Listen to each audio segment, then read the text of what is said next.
Hello, my replay game. Greetings. And don't forget, we wait for some people to come in the room. So if you are catching this on a replay, you can skip past this and get straight to the show.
Hey, come on in, come on in, come on in, babies. Come on in.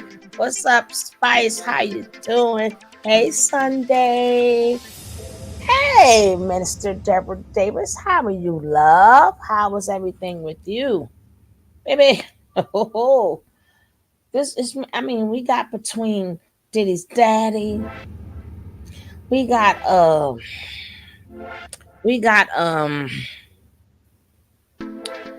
not just Diddy's daddy. We got our We're Radio Shanti is supposed to be having a baby. We got Jeezy that's still making it really, really hard for Jenny Ma, still lying on her, still gaslighting her. Being a knock that he is. It's like so much. We don't even know where to start from. I'm telling you, like, you don't know where to start from.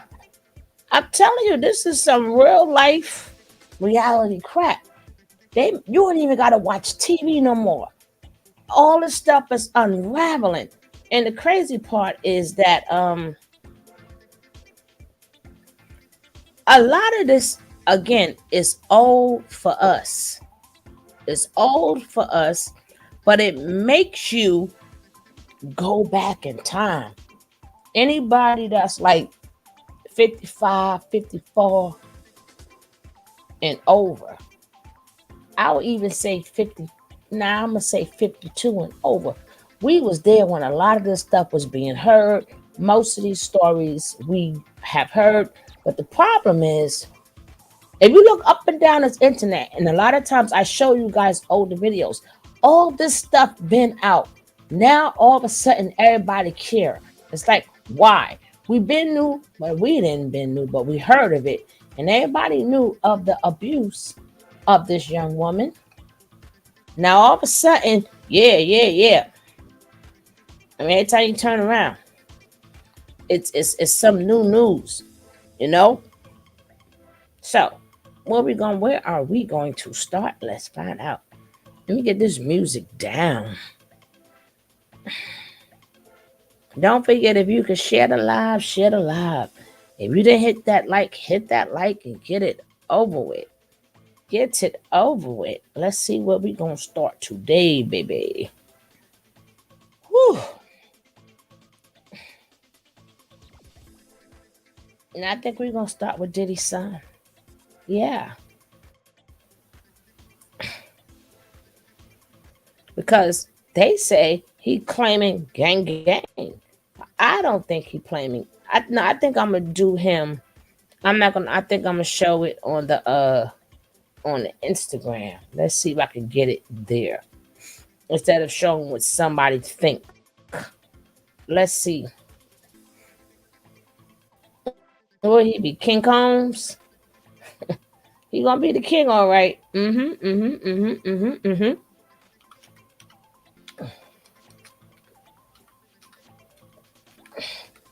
And y'all gotta remember, even though they made him take down his thing, even though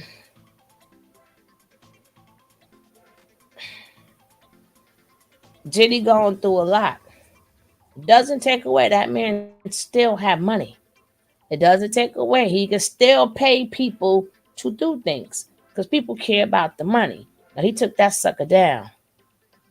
He took that sucker all the way down. Yeah, he took it down. He took it down. He took it. He took that damn thing down.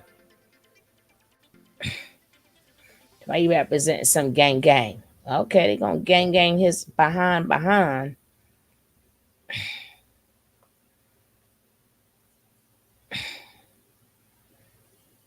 Yeah, he took that sucker down. So I'm gonna have to just like show you guys what was being said. Hey Bronze, welcome. I think we have to get into this a little bit. Not that I'm gonna get into him, but we're gonna start here.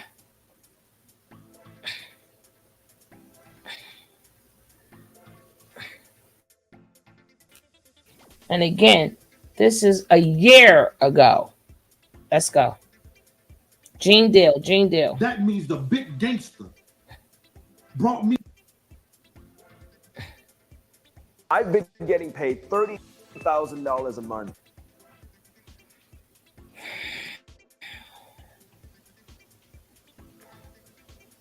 Told his lieutenant, I want to speak to Big Jimmy. I want to speak to Big Jimmy. When we get into it, we're going to get a couple of people in here. Let me give a couple of shout outs, for who's out there.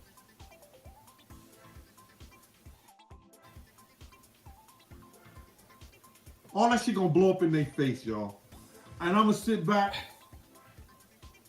and I'm gonna gloat like the goat.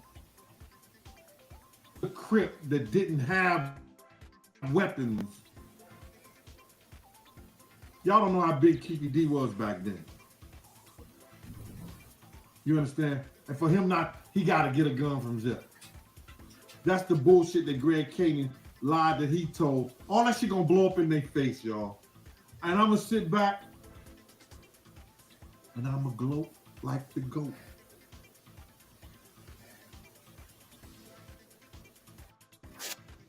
I found out where it came from, and I pretty much know who did. I'm gonna do some more stuff today because I'm gonna make a phone call after this show, because something else is going down. You know what I mean?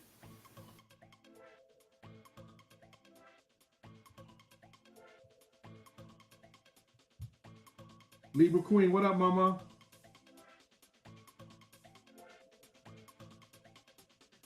Libra Queen, why they say Capricorn women and Aries women and Taurus women are the best? Why they be saying that? Do you know? Peace, J. Woo, 72 out there. Here comes the pain. Tina Street. Check it out. Now, everybody want to portray that they know shit that they know. And they come on here to gain y'all attention. So it makes their channel grow and become something. People sit here and tell you a bunch of bullshit. Like they know what the perfect high is. Do you understand that? People will tell you a bunch of bullshit like they know what the purple high is and where to cop it from. And it's just not happening. Now, I don't like mentioning dudes' names and everything like that as far as when it's some kind of confrontation. But I'm going to tell you straight up right here, Reggie, you was dead wrong about Puff Father and the situation with Puff Father and Zip. Dead wrong, brother. Whoever gave you that information was telling you some felonious bullshit and a lie. But I truly believe you made that shit up, bro, for views. You made it up, bro. You've been caught a couple of times lying on here and saying shit. And the people came out. Like you said, don't drop that, don't raise that gun. Don't raise that gun. Remember? Remember, brother? Nigga, I'm on my bullshit. Because I'm going to be on my bullshit from now on. You come at me, I'm going to come back right at you. Except these old sucker-ass niggas who don't know me or I never had a conversation with, I ain't got to say nothing to them. They know who I'm talking about, who want to make a whole big thing about me and say all this shit. People put me on under that shit like that. I can, fuck you and feed you beans, man, because you ain't nothing. Because them type niggas, Reggie, they not even gonna run up in me, and if they see me, they ain't gonna even let it be known. Because they not built like that. I'm talking to you because me and you used to have conversations, brother. And whoever told you that bullshit was wrong. And if you was just blatantly out here lying to the folks, you dead wrong for that shit. Now, let me get down to what's happening first with Puff Father. Then I'll tell you about the shit that went down on the Art of Dialogue that some of y'all niggas got wrong. Because y'all want to read a title. Puff father was driving cabs. And he was a low-level drug dealer trying to get in the game. He was working for a crew that ran with New York Freddie.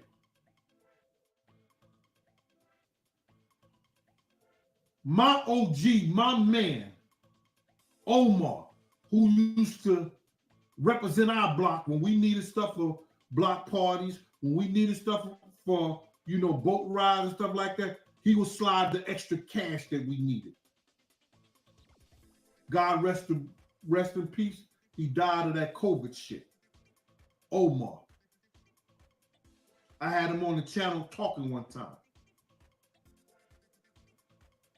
Omar is a good dude. That's the one, if you look at the documentary that New York Freddie said, I came out and this nigga had a rain suit on. The whole rain gear hustling when he was young. He was hustling for him. New York Freddie did his time standing up like a man. He did close to 30-something years or better. Lil Mo, what up with you? So now, my OG, Omar, I don't know Freddie from a can of paint. All I know is I was running the Kingdom security. In New York, Jay-Z talking all that shit, him and Alicia Keys, he's talking about in the Kingdom when Dame Dash and them was sponsoring it with pro kids. The uniforms, the sneakers, the whole 9 yards. He told me, Omar, yo, New York Freddie want to holler at you, want to talk to you. I'm like, the only time I heard of New York Freddie, about the drug game, he went away and stuff, went on a documentary. They were talking about him because he was dealing with Frank Mathis.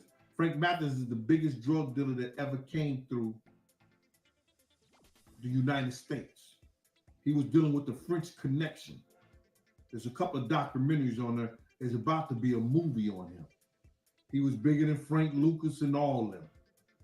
He was about to go to war with the Italian mob. They the one who snitched on them and put the government on him.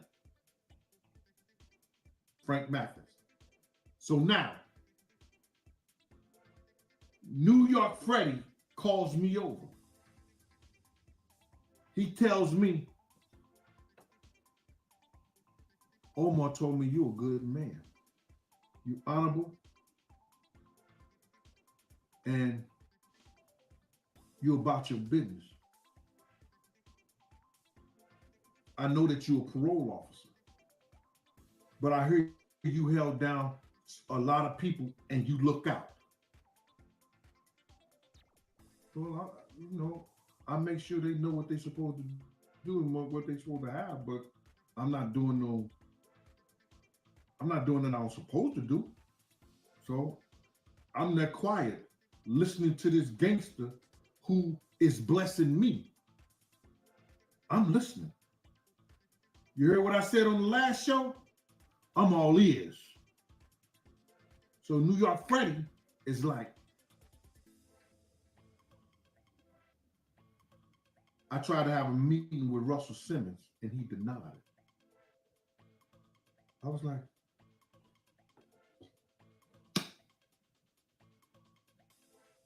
you trying to have a rap career? You want a rap career? You want to come out OG New York Freddie and spit some new bombs. Hey, Willow. No, I should be laughing about that, man. God bless him. Hey, love. But I'm wondering. Hey, Johnny. But I'm still listening. Hey, Chance. Hey, I ain't Tony. opening my mouth. Come on, Renzo. We talking about shit. Don't wonder if listen to me. It ain't a rapper. It ain't a group that was in the late 80s all the way up to 2004 that came out of New York that I didn't meet or didn't know or wasn't around. Is that enough for you? Okay.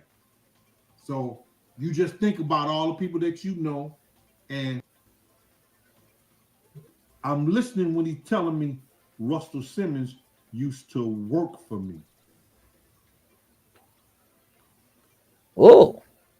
He used to go to the store and go and run to the cleaners and get my clothes for me. Oh. He worked at my record company down on 50-something Street in Manhattan. You heard me?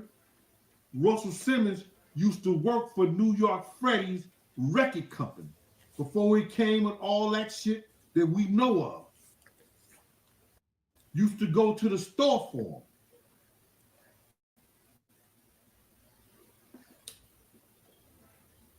And New York Freddy was a dope dealer.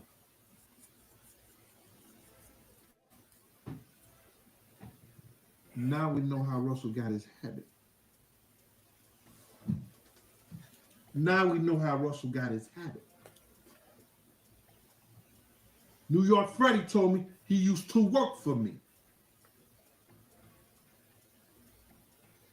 This when the police came up in his company, he had $1 million of $100 bills, $1 million in a glass table.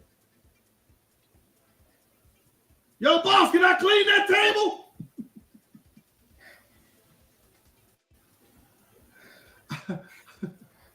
I'll get the Windex.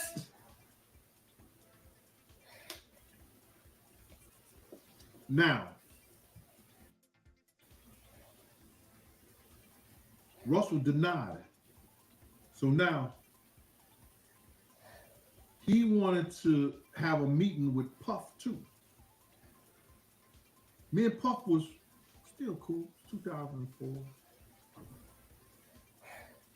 2003, 2004. I just wasn't fucking with him no more. 2004, 2005, something like that around that. I just wasn't fucking with him. But he was coming to the park. When he come over to the Kingdom, he gave a nigga a wad of hundreds like this. And the nigga, by the time it got to me, because I seen him when he gave it to the nigga, they was about like that. The nigga Paul came over to Jane. Puff said, take care of the security. I said, yo, take care of yourself, nigga. I don't work for you niggas. I don't want that shit. Give it back to him. Now, should have took it. But I didn't. Old Latoya said, maybe you should take a couple seats and sit back and thank God he could. Yeah. Let me get to it. So now, Puff denied the meeting with New York Freddy. And New York Freddy said, I was going to sit down and tell him the whole truth about his father. I said this, I told y'all this story. But the only reason I'm repeating this story, because Reggie came out with some bullshit about Zip. And Zip wasn't getting down like that. Had he not said nothing about Zip, I wouldn't be opening my motherfucking mouth. But I had a lot of respect for Zip. I had a lot of respect for Zip.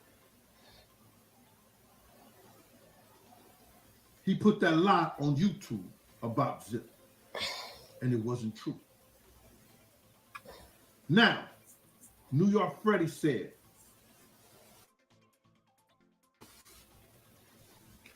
they had cops at that time that was on the payroll. And you know they was giving the cops $10,000 a week. That was some money back in the 70s and the 60s and shit like that. They was paying cops $10,000 a week. And New York Freddy was a type of motherfucking gangster. When the cops was coming getting paid, motherfucker, nigga, what did you do this week? Did you work this week?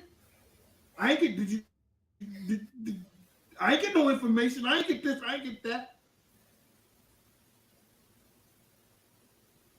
He was gangster all the way. And this is coming from people who knew him and from him being at the park. He had his chair right in the middle of the Kingdom. Nobody sat at it.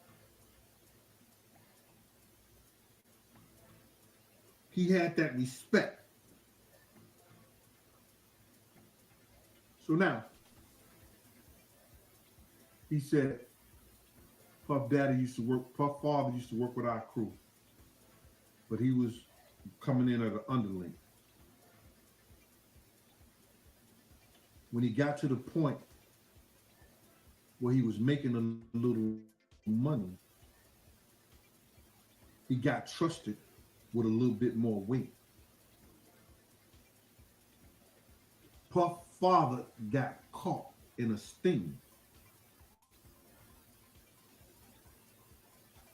And when he got caught in the sting, they did a tape confession and made a written statement out of all the people that he was under in their crew. Remember, this is a year ago, guys. Year 2. Snitched on Puff father. Mm. And told New York Freddy that he did a written statement and a tape confession and said the only reason he was doing it because he had to go to a wedding. You can't make this shit up. He said the only reason he was doing it because he had to go to a wedding. It wasn't his wedding.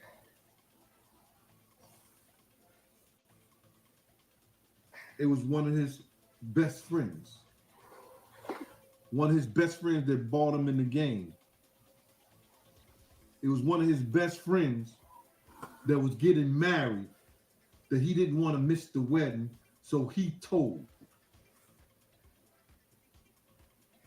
And New York Freddy, when he got the information,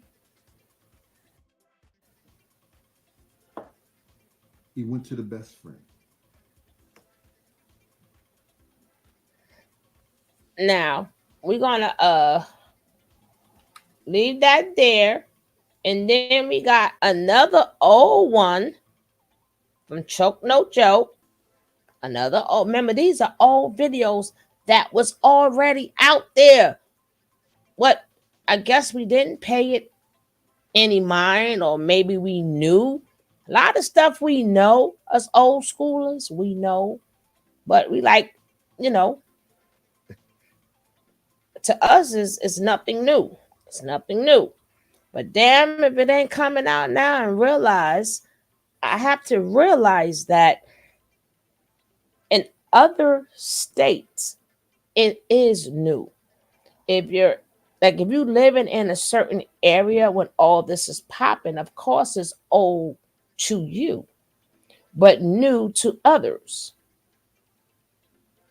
Or, if you're minding your business, even if you're in the same state, you didn't pay. There's another guy on Choke No Joke. Again, this is an older video. And he says that Diddy knew about his father. As he claimed at that daggone graduation, he did not. This is Choke No Joke. Let's go. Those couple of dudes, those few dudes that I've been told that have made disparaging remarks about me, never spoke to me before in their life, don't know me at all, whatever. You know how many times I've been DM'd by people who I guess are close to them, trying to a lot, because I get that.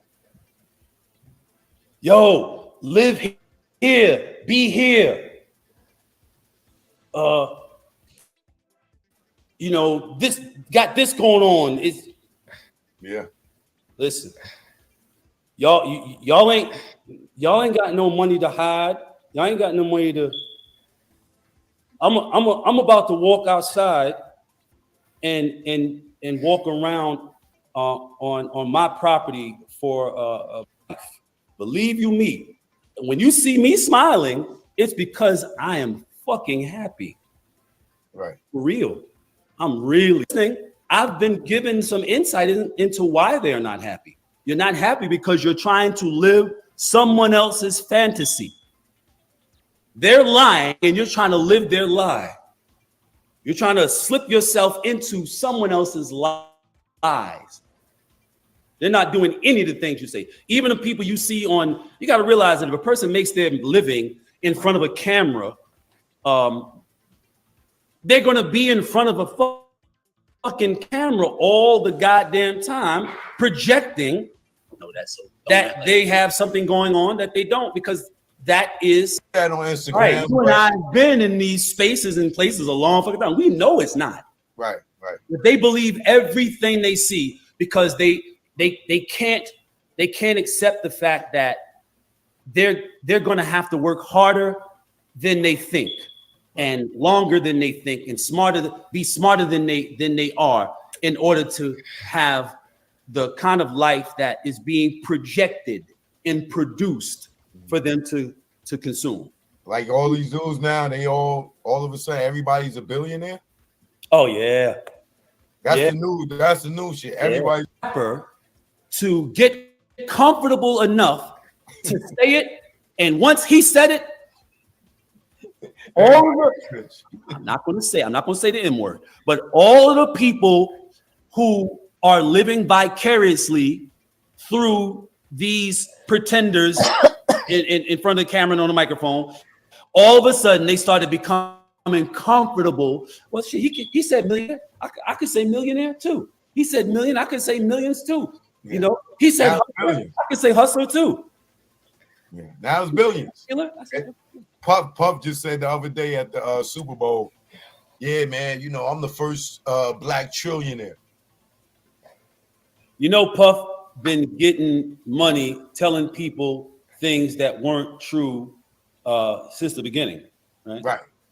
Since the very beginning, Puff has been telling people that he got something he don't have, and they were so enamored with the idea. You got to realize that they had never seen anyone who looked like them, whom they identified with, speaking about having the experience in life that they were only fantasizing about.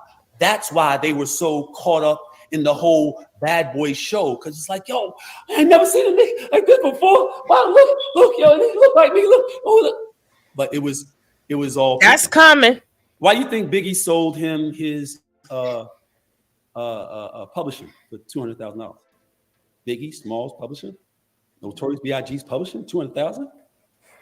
Why do you think he did that? He said because he was rapping about a lifestyle that he was not experiencing, and you know, black people being as uninitiated as they are with real world shit, when they would see him, they would be like, "You rapping about it, and I see you in videos. Where's that, Chris? Where's that?" That shit starts to get to a nigga. Man, I gotta do something, man. This shit's not a good look. It's not a good look. Niggas are seeing me, and I'm like, when I'm not on the tour, I'm around the block, and it's, you know, it ain't none of that. Right. I need some money. I need some money. Well, I'm saying, Playboy, you need, you know, I can look out for you. Give you a couple hundred thousand. A nigga that grew up in a tenement building in Brooklyn, 100,000 is like $2 million. it might as well have been. Right. because his access to 200,000 was just as much as his access to 2 million. That would have been the same fucking thing. Yeah, he blew it. Recordings just got better.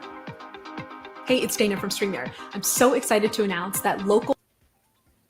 You know what I mean? And now his children, you know, instead of their names being on the and I don't know if this is still the case, but I know that when you look up Biggie's shit, his publishing was Justin Combs publishing. Oh, Yeah. You know what I mean? So, you know, and I'm not understand this too. I'm proud of all these young Black people who came from like nothing. Yeah. You know, Puff, he was okay. You know what I mean? His Melvin was a hustler. Melvin was making money. He provided for them or whatever. You know, up in Mount Vernon where he's from, where Puff is from. Yeah, Melvin would be his pops for those who don't know. Yeah, Melvin was his pops.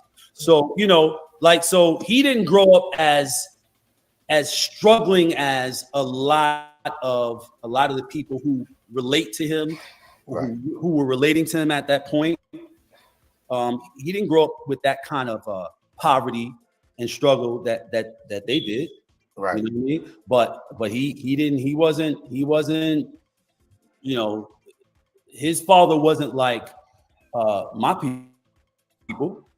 My Right. people were major. His father was a well-known, well-liked hustler. And I know this because the same people that started him and knew him and raised him in the thing, those were, because they're mostly dead. Not all of them, but most of them. Right. They're the ones that brought Melvin in and put him on and gave him, you know, put him in position to, you know, make his money or whatever have you. And Right. You know, and I have conversations with me and those people that no one's ever heard. Right. Because I knew that, you know, they're old, they're going to be gone soon. So Right. I had conversations with them. And in some of those conversations, we talked about Melvin and exactly verbatim what happened to him. Right. And how and why it happened, you know. But, you know, he was a provider and he provided. And, you know, Puff didn't grow up in abject poverty like a lot of the people who related to him when he first got, you know, heavy in the scene, whatever. And that's why he was like their hero. He was a representation of every fantasy they could think of. And it wasn't like he was actually at that point, but he was saying he was, which gave them hope. Somebody that they could look at and say, I can relate to him. And look what he's saying, look what he's doing, look what he's showing. Right. You know what I mean? Yeah. This Puff planted the seed of prosperity and potential in a lot of fucking people. Me, I'm one of them. He's definitely been an inspiration. He's been an inspiration to him. Yeah, he's been You know what I mean?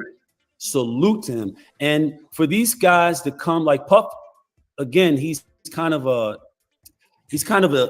exception because Puff is a person who's educated, who actually has an education. Like most of these guys, like 50 and Jay, you know, maybe Dr. Dre, like these guys they may have finished high school, maybe whatever. Yeah, but he dropped out. They don't have college educations. He dropped out. Well, let's go. They come from projects and shit like that, you know, real Right. low income, you know, neighbor. So for them to acquire the degree of financial wealth that they have and to maintain it over decades, Yeah. and not come from the backgrounds that gave them the foundational understandings that people generally need in order to maintain, let alone gain, but maintain wealth. Anybody can get it, right place, right time. Yeah, Anybody can get it. Keeping it, and I'm not talking about keeping it just from the perspective of not blowing it, not spending it all up. I'm talking about when you get a certain level of wealth, it's got 2 or 3 lawsuits going on. People who never came into contact. You got people suing motherfuckers for incidents that happened in concerts they weren't even at. They shot the cop officer. The police say he was listening to Tupac. and the music influenced him to shoot the cops. And then they try to sue Tupac for it. Yeah, you're right. It's a lot of So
This video is by This Happened.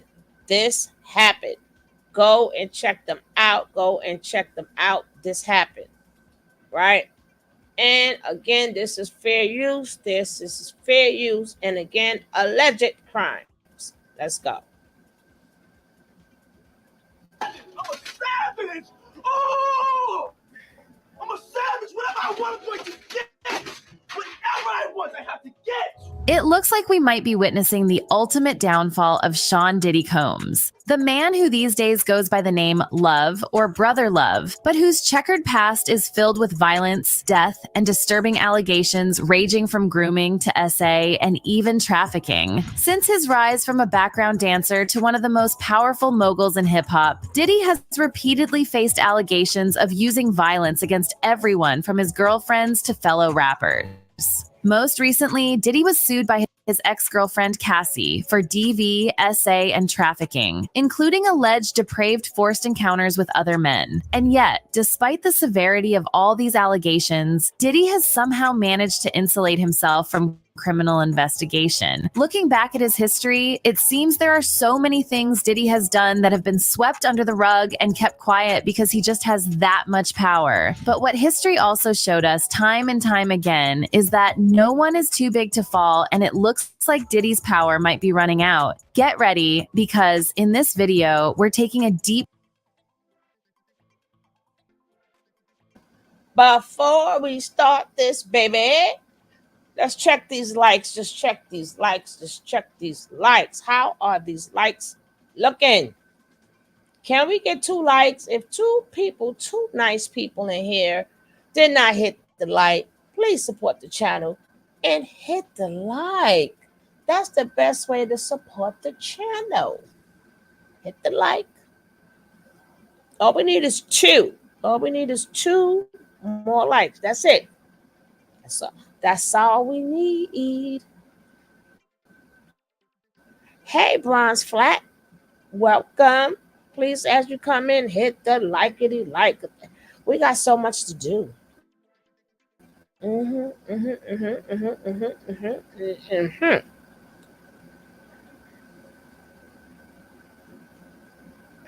I didn't say take away a like. I said hit the like. Give us the like back, dag it.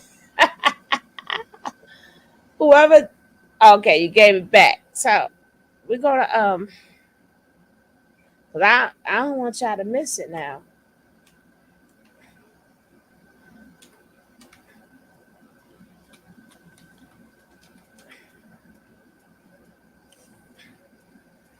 Are you ready?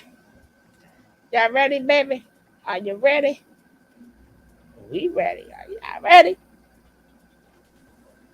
Okay.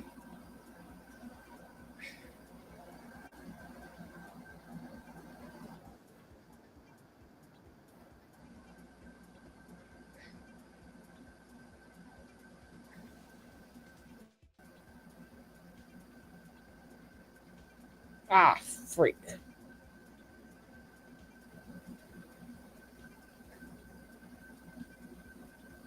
Deep dive into all the disturbing allegations and separating truth from fiction about the downfall of Sean Diddy Combs. I define power in a couple of different ways. I couldn't really answer it one way. I define it in impact, the impact you have.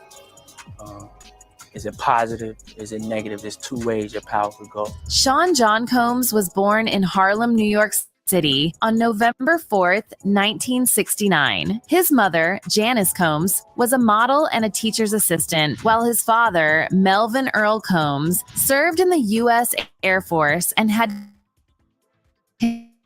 connections with Frank Lucas, infant kingpin whose life inspired the 2007 American Gangster. In 1972, Melvin was fatally shot at the age of 33 while sitting in his car on Central Park West, and it was later speculated that he was killed for being a police informant. Diddy graduated from Mount St. Michael Academy, where he played football and saw his team clinch a division title in 1986. He earned childhood nickname Puff because of his tendency to huff and puff when he was angry. Diddy briefly pursued a business degree at Howard University. However, he left after his second year to focus on his dreams of becoming a music mogul. During his college days, Diddy became known for throwing wild parties, attracting up to 1,000 participants. And it was allegedly at one of these parties that 19-year-old Diddy met his mentor, Uptown Records founder Andre Harrell. In 1990, Harrell hired Diddy as an intern at Uptown and later promoted him to talent director. However, Diddy's ambitions were bigger, and he allegedly got involved with some shady industry higher-ups who promised him a life of unlimited wealth and power. But that kind of life comes with a price. And according to long-standing conspiracy, let me just correct a little bit of this.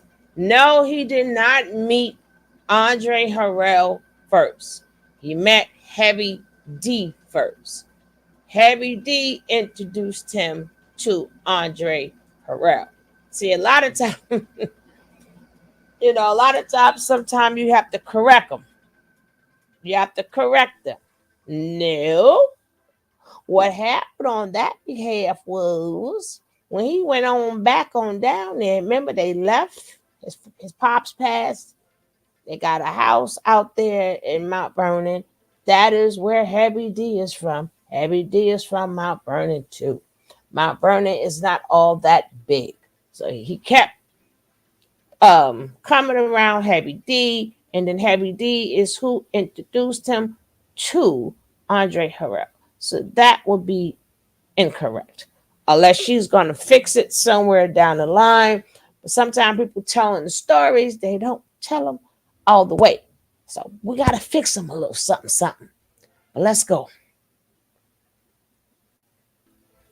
That price was a blood sacrifice. While working as an intern at Uptown Records, Diddy earned money as a party promoter, and he allegedly had a rep for packing places over their capacity, a practice that eventually led to a horrifying incident at City College in Harlem when 9 people were crushed to death in a crowd stampede. According to a report by The Source magazine, on December 28, 1991, Diddy and Heavy D organized an AIDS fundraiser basketball game at the City College Gymnasium, and about an hour after the game was set to begin, chaos ensued when more than 3,000 people tried to cram in the already packed gym. 9 people were trampled to death, with the youngest victim, Jabal Rainey, being just 15 years old. Among the deceased was also the pregnant girlfriend of rapper Father MC, whom Diddy had signed to Uptown Records. A few times I thought I was going to pass out because it was hot on that staircase. You know what I'm saying? And when they closed the doors, I knew something was going down. City College was a deep experience for me. I was there, I was on the floor, I watched people take their last breath, regurgitate, and die. Gene Deal, the man who would later become Diddy's personal bodyguard, was working security at City College that night, and he later recalled how he tried to warn Diddy they needed more people to clear the entrance, or someone would end up dead, but Diddy told him not to worry about it. I said, I told Puff right then and there, I say, Puff, if they don't do a boxing one outside and get these kids off the door, somebody gonna die tonight. He said, Gene, don't worry about that. Don't worry about that. You just handle the stars once they come inside. Now, Gene also mentioned in the same interview that Diddy's partner, Jessica Rosenblum, was also at the scene that night. They got trapped down the stairs. After they broke through the first glass, they got trapped downstairs, the second door, because Jessica had got scared. That was Puffy partner at the time, Jessica Rosenberg. She got scared, ran downstairs with the money box and shut the door behind her.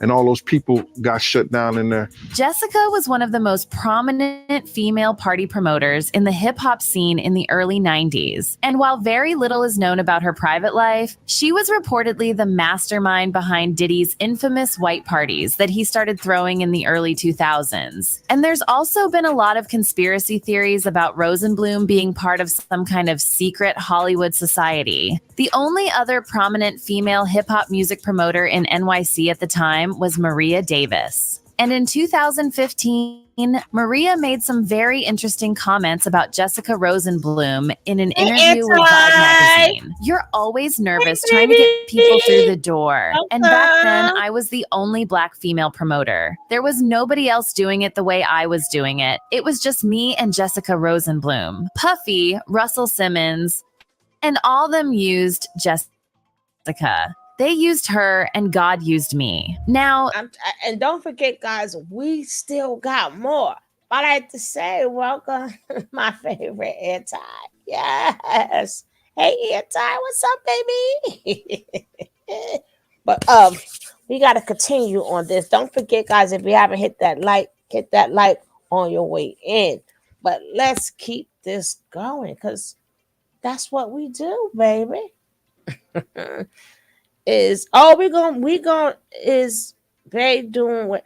Oh, I know we're gonna get to that next. We're gonna get to that next, baby. But this show, remember yesterday I didn't feel like all that good. So that's why I a lot of things was supposed to be shown yesterday. But hey, it's shown today. It ain't going nowhere. Let's go. The fact that Maria said God used her and the others used Jessica made it sound like she was implying that Jessica was pure evil. And a lot of people interpreted this as Maria saying that the likes of Diddy and Russell Simmons sold their souls to the other side. When Vibe magazine prodded Maria to explain what she meant by that statement, she suggested that Jessica was connected to some of the most powerful men in the music industry, including Liar Cohen, the man who has been referred to as hip-hop's evil puppet master. Jessica Rosenblum was very good friends with Russell Simmons and then Liar, So where I had to fight for Mad Wednesday, they They didn't have to fight, you know. They got it easy. So clearly, Diddy knew how to network, and he established important connections with the upper echelon very early on in his career. Now, at the time of the 1991 Stampede, Diddy was largely unknown to the public. However, as his fame grew, people started speculating that this stampede was some kind of ritual sacrifice that Diddy did to prove to his superiors he was ready to do anything for fame and power. Also, after the 2021 Astroworld crowd crush killed 10 young people during Travis Scott's performance, a lot of people started saying that Travis's reaction to this tragedy was eerily similar to how Diddy reacted to the 1991 Stampede.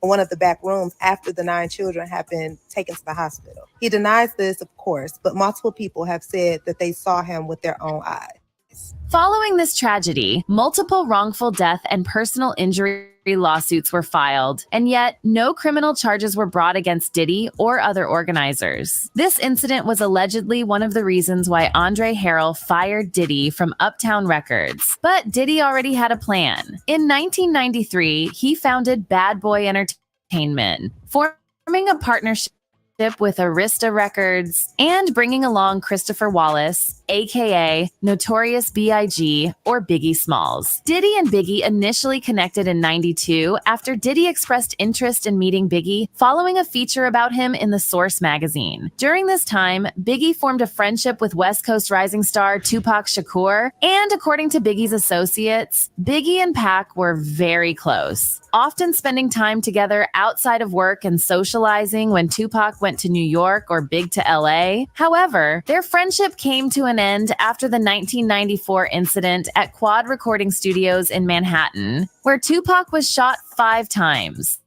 Tupac, believing the attackers had time, and despite official investigation, I'm only skipping past some of this so you guys can go watch the whole thing on This Happened. You know, so I have to, promote them too. So let's go. Leaving both Tupac and Biggie's murders unsolved, there's a persistent belief. 15 a.m. He was just 24 years old, and it didn't take long before people started blaming Diddy for setting Biggie up, pointing out that Diddy pressured Biggie to go to LA just months after Tupac was shot. There were also rumors back then that Biggie was trying to leave Bad Boy after he found out Diddy was allegedly stealing from him, and some sources even claimed that before Tupac was shot, he and Biggie made amends and were planning to start their own label. However, in his first interview following Biggie's death, Diddy denied claims suggesting that the murder resulted from a financial dispute, and he refused to speculate on the motive behind the shooting. With someone out in Los Angeles, what's your theory? I know that's completely not true. Biggie didn't have no money conflicts with anybody. And as far as my theory, it would be inadequate for me to speculate. I would just be like everybody else to speculate on who did this or why it was done. I mean, one thing I do know is that it was evil. While it was widely believed that Suge Knight, CEO of Death Row Records, orchestrated Biggie's murder in retaliation for Tupac's death, a lot of people have speculated that Diddy might have had prior knowledge of the plan and allowed it to happen. An article published by Rolling Stone in December 2005 claimed that Diddy refused to cooperate with the investigation and encouraged Bad Boy employees to do the same. The article also quoted Valletta Wallace, Biggie's mother, who expressed her distrust in the police and seemingly accused corrupt LAPD officers of hiding evidence related to her son. London, and we would be out there for 2 or 3 days, and then he would go back to New York and go home. Diddy called Sean P. Diddy, whatever his name was during that time, called late Friday night, early Saturday morning, saying he's not going to London. Call Arista, cancel it. Gene Deal also made similar comments, and he suggested that Diddy knowingly offered Biggie's life to save himself. You know Pac just got killed. It ain't no kind of business. If you got that wolf in you, catch him. Was an informant in 1997 who told investigators that Puffy had hired the Southside Crips to kill both Suge and Tupac. Diddy, however, has persistently refused to discuss these allegations. Now, it was this documentary that claimed, which we know wasn't true. Yeah, check this out. We don't talk about things that are nonsense. We don't even entertain nonsense, my brother.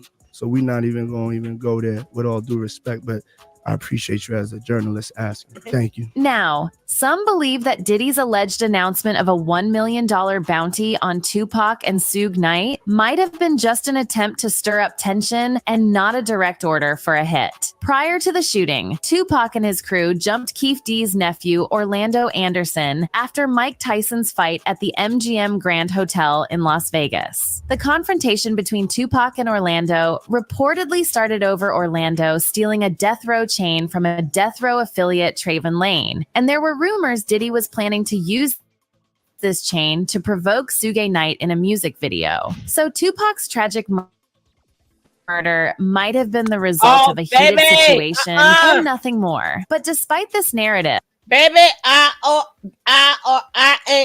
not. That would be a members only. A members only. Hit my. I'm out. Me and Ms. Rod, we just was talking about this. That's gonna be a members only. What you call it? If you is not a member, you better become a member. Some of this stuff is going to be only members. Please, hit me up on my DM. Hit me up. Email me. I'm Sergeant. Email me. Okay, but that is a members only. That's gonna be a members only thing. Baby, I'm on it like the Green Hornet. I'm on it like the Green Hornet. That's why the other one, that's no, the email, Miss Rod, the email, not the DM, because I barely check them, but email me if you and drop me the link. Drop me the link in the email. But certain things is going to be strictly members only. So again, if you ain't a member, you better become a member. And I might start a Patron. What you call it? Not Patron. What you call that thing? What you call that thing? Start with a P. Whatever you call it. Y'all got to pay y'all little $1.99 a month or something like that. Where we could really have these type of things, right? So we're gonna have to start moving up, and everything is censored.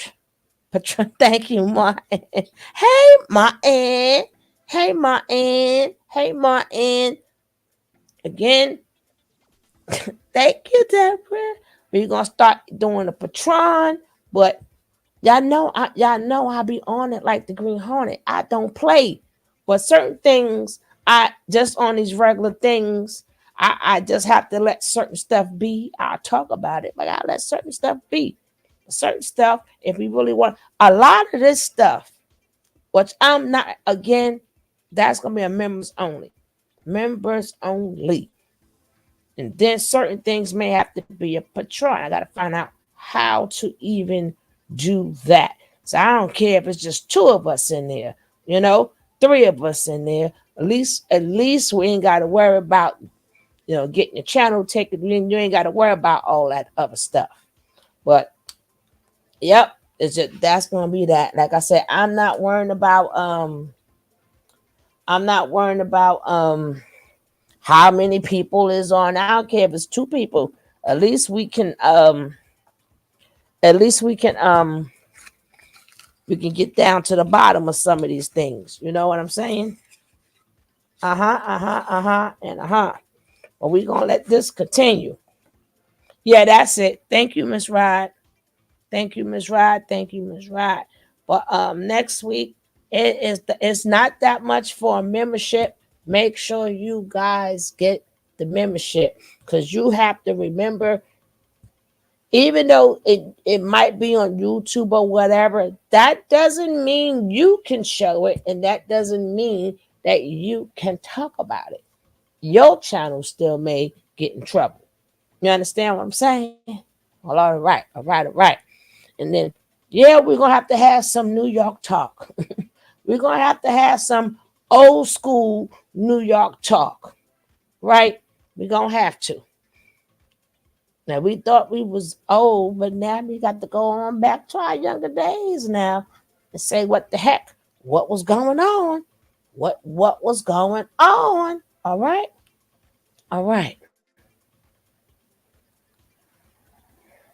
Many fans remain convinced that Tupac's murder wasn't random and that Diddy's $1 million offered to the Crips for targeting Sugi and Tupac was a serious proposal. However, Diddy was never investigated over these allegations. And following Tupac and Biggie's deaths, he changed his name to Puff Daddy and tried to reinvent himself as a rapper. But trouble followed Diddy everywhere he went, and in a bizarre coincidence, almost exactly 8 years to the day after the 1991 Stampede, Diddy was involved in a nightclub shooting that left him facing multiple charges and led to a highly publicized trial. The shooting took place on December 27th, 1999 at Club New York in Times Square, where Diddy was partying with his then girlfriend, Jennifer Lopez, and his friend, rapper Shine, who was signed to Bad Boy. According to a report by Paper Magazine, around 2:20 a.m., Diddy accidentally knocked a drink out of someone's hand, and a man mockingly threw a stack of money in Diddy's face. The man was allegedly Brooklyn ex-con Matthew Allen, better known by his street name, Scar. An argument broke out, quickly escalating into a full-blown shootout, and, according to multiple witnesses, some of the rounds came from Diddy's gun. 3 people were injured and 1 woman was shot in the face. Amid the chaos, Diddy and J-Lo escaped in his '99 Lincoln Navigator, but were pulled over by the police after running a red light. The police found a stolen 9mm handgun in the trunk of the car, and both Diddy and Jennifer were arrested. J-Lo spent 14 hours in a cell, and this was reportedly the final straw for her. She dumped Diddy on Valentine's Day 2001 and never looked back. As for Diddy, he was charged with 4 weapons-related charges and with bribing his driver to lie about the gun being his. Meanwhile, Shine was also arrested and charged for his involvement in the shooting. But while Shine was found guilty and ended up serving 10 years in prison, Diddy managed to escape prison sentence with the help of high-profile lawyers, Johnny Cochran and Benjamin Braffman. It was later widely reported that Diddy threw Shine under the bus, and Gene Deal claimed that Diddy pressured witnesses that were brought to him to testify against Shine. And some of those people who were making statements, they was making statements against Sean. Yo, bro, listen to me. Y'all hearing it from me, but Sean said it himself in his interview. You supposed to be my brother, and you got people testifying against me. Those people were testifying.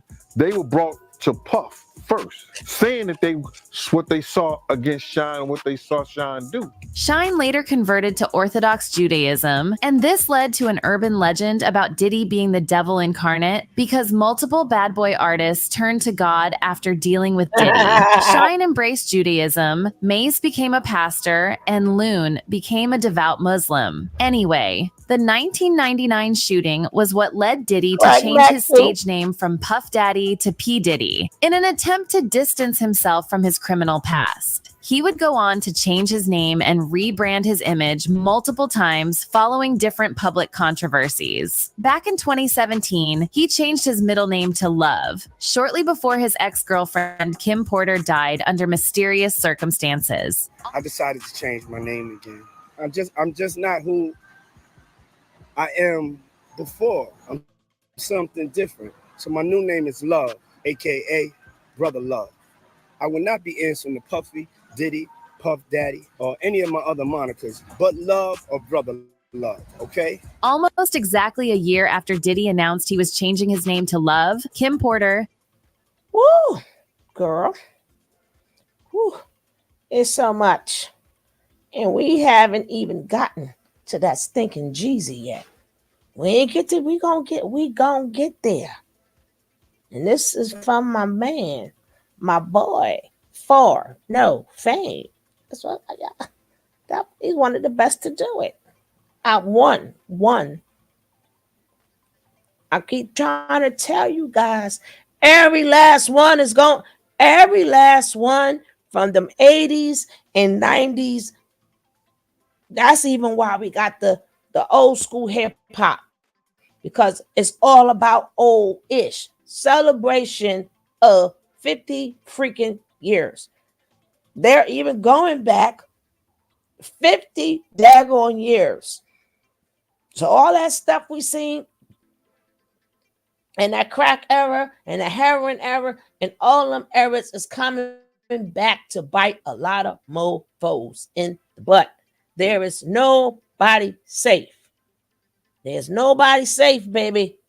And I tell you, ain't nobody safe. But this right here gonna be a good one. I ain't saying nothing. Let's go. At the end of the day, I was thinking about it too. I said, Remember, for no fame. 50 Cent might also see this as a time and a chance for him to get to the top. You feel me? He might look at it as now he can finally take Diddy's spot. So I'm paying attention to this 50 Cent Diddy situation, man, because 50 Cent is the only rapper, like I said 2 weeks ago, he is the only rapper going at Diddy. He is not stopping. He is clowning, trolling, bringing up old shit, Tupac, all of that. He is the only one. And 50 Cent is my proof that all the other rappers are scared or they're playing a position. But you got to remember, 50 Cent don't need Diddy. He never did. That's why he don't got to kiss his ass. All the rest of them need him or scared of him or Diddy did something to them. 50 Cent was the only one that came out and told you that Diddy tried to take him shopping, which really was a code word for what? You should already know. But 50 is the only one that's going against him. And I think 50 not stupid. He also sees an opportunity in this. Get Diddy out the way, he can take Diddy's spot.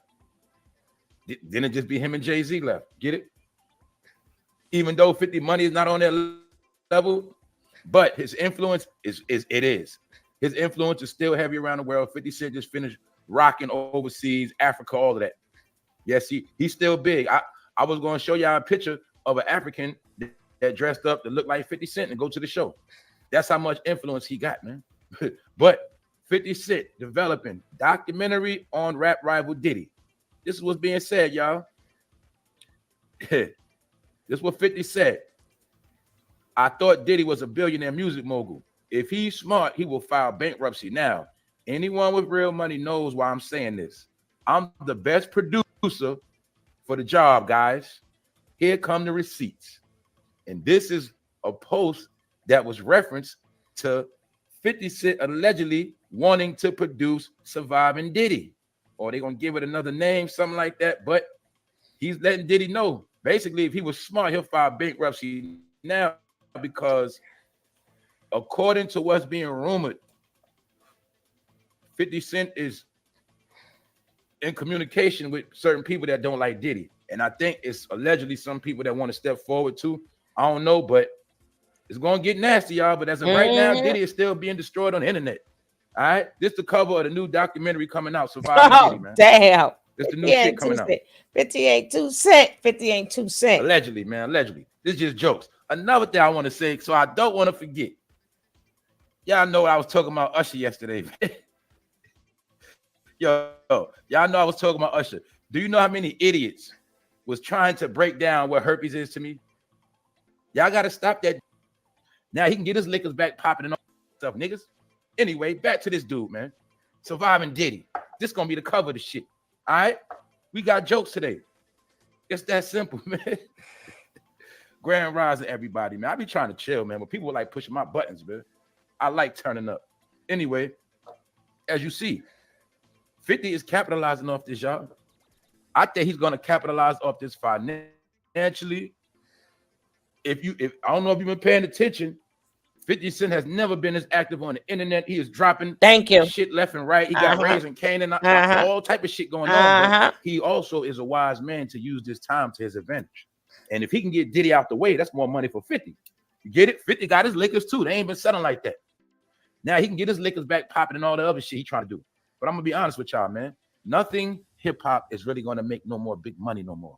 Hip hop needs the money from black people. Black people are now dealing with real life situations and they do not have time to spend a lot of money on a lot of shit that they used to. That's just what it is. People out here fronting, but we know the truth. Everybody ain't got money like that. So when I told y'all that the rap game was over, when I told you that this shit coming to an end, it wasn't just because of the industry, it's because of the economy and the people. If people got to worry about paying their rent, bills, car note, insurance, all this other shit, ain't nobody got time to keep up with that rap shit like they used to. People had extra money to blow, not no more. And then the smart people ain't blowing nothing. So these rappers got to pay their bills too. Their legacy is in jeopardy as well. They got to have long-term money. They need money for the next 20, 50 years. So where they going to get it from? They think they're going to get it from us. But therefore, you're going to see that everybody now is more thirsty than ever for a fucking dollar. Everybody's thirsty. You got to peep game, man. So my point is this. This is what the internet's saying, y'all. Let's look at what the internet's saying. Back to surviving Diddy. Some people saying they got jokes, man. Call that man P. Diddler, Puff Deviant. I'm coming home. Remember that song? I'm coming home. I'm coming home in 25 to life. Then they got the song. They got a Bad Boy for Life. You know the song Bad Boy for Life. I can do better than this. Bad Boy for Life in prison. Too tired. See, they joking on this nigga. I know I can do better than this, but I'm too tired to think properly. Long story short, man, 50 is going hard, but then I'm gonna tell y'all the internet is very vicious. So let's look at what the internet said, because somebody had to say something about 50. As you see, there was on 50's side. This nigga finna put Diddy on stars. Somebody said Mr. 305 said savagery. But look what Pat Dean said to 50 Cent, at 50 Cent. I'm going to make a documentary about your abusive woman. Shaniqua Tompkins and the plea deal you took about domestic violence with Daphne Joy. Well, I ain't know about that. Well, somebody got at 50 said you got domestic violence on your jacket too, bro. And we did hear about something about some house burning down. I don't know, y'all. I'm just telling y'all, man. A lot of them better walk light. Come and be real, 50. They better tread lightly. Use you to get rid of Diddy, and then they'll come for you last. That's Thank you, go, bro. They'll come for you next. That's just how the shit is, man. I can't tell y'all enough, baby. What it is, these are reality shows coming to life, boy. God dang it. The reality shows we've been watching ain't nothing compared to what we see now. This is real life. This is the 80s. This is the mid 80s, 90s for real. We are not even in 2023. We back in the mid 80s and to the mid 90s. That's when ish was real. This is the life that our kids. This is the life our kids. What's up, Lady D? This is the life our kids don't know we know about. Right? They see us now as, oh, ouch, this hurt, ouch, that hurt. They didn't know it was real back then. It was really real back then. Hey, Chris Carlton. Good evening. Lady D in the house. Hey, my baby. Welcome and welcome, Chris. Good to see you. So I don't know. 50 Cent better tread light. He better tread lightly. D Love says, hey, D Love. I'm sure they all have skeletons in a closet. The 90s was real great culture. Oh, baby. Actually, that goes back to the 70s. Remember the disco era? Disco era was something else, baby. But a lot of them just don't remember because all them drugs and stuff that they was taking. But they still come out of it, right? Because remember, hip hop comes out of disco. You know, spinning the beats, making the song longer, you know, using disco songs and making them to hip hop songs. Yes, baby. This P. Diddy exposes 2D. 50 Cent will probably try to play it off like he's just joking, but it appears he's making himself. Oh, tell it, sis. Tell it. I know, baby. A lot of stuff is gonna come out. It's gonna come out. It's gonna come out. Sergeant gonna send me some stuff, and I'm telling you that conversation is gonna be a members only video. A members only video, or I might do a Patreon, as they say. Yes. You can't do everything on the channel. Hip hop artist was very selfish. Didn't build nothing. Now they need us, baby. Our money can't help them. our money right now can't help them because we back in the mid 80s to the mid 90s, baby. Our monies can't help them. All the shit they did when they was younger is coming back to hunt their ass. All their connections and shit that they did coming back to haunt their ass. All the things that they did to get on, and all the people that was in the street that funded them. Who funded them? Remember, every last one of them, besides, I hate to say it, besides Diddy, was drug dealers. They all 50, 50, Jay-Z, and the rest of them. They was in them streets, baby. Somebody had to pay for that studio time. So our money can't even help them. That 85 to 95 is coming back.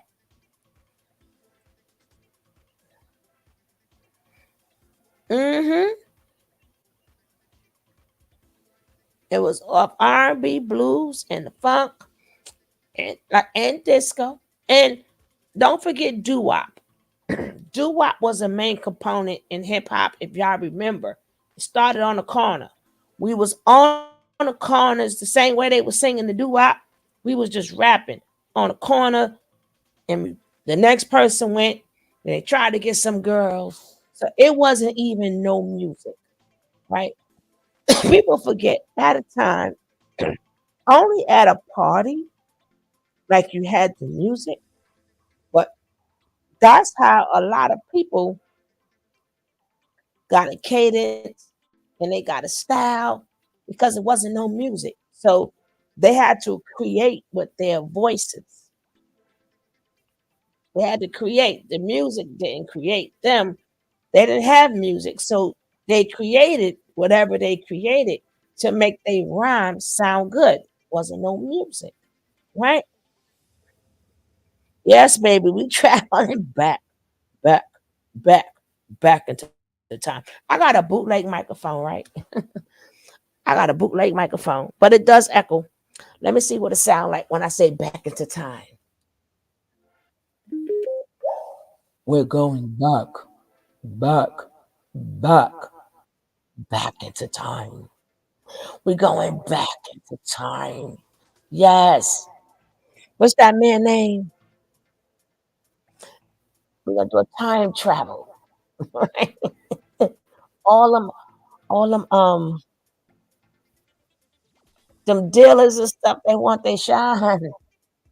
What happened was y'all became 100 millionaires and billionaires, and all they got out of it was jail.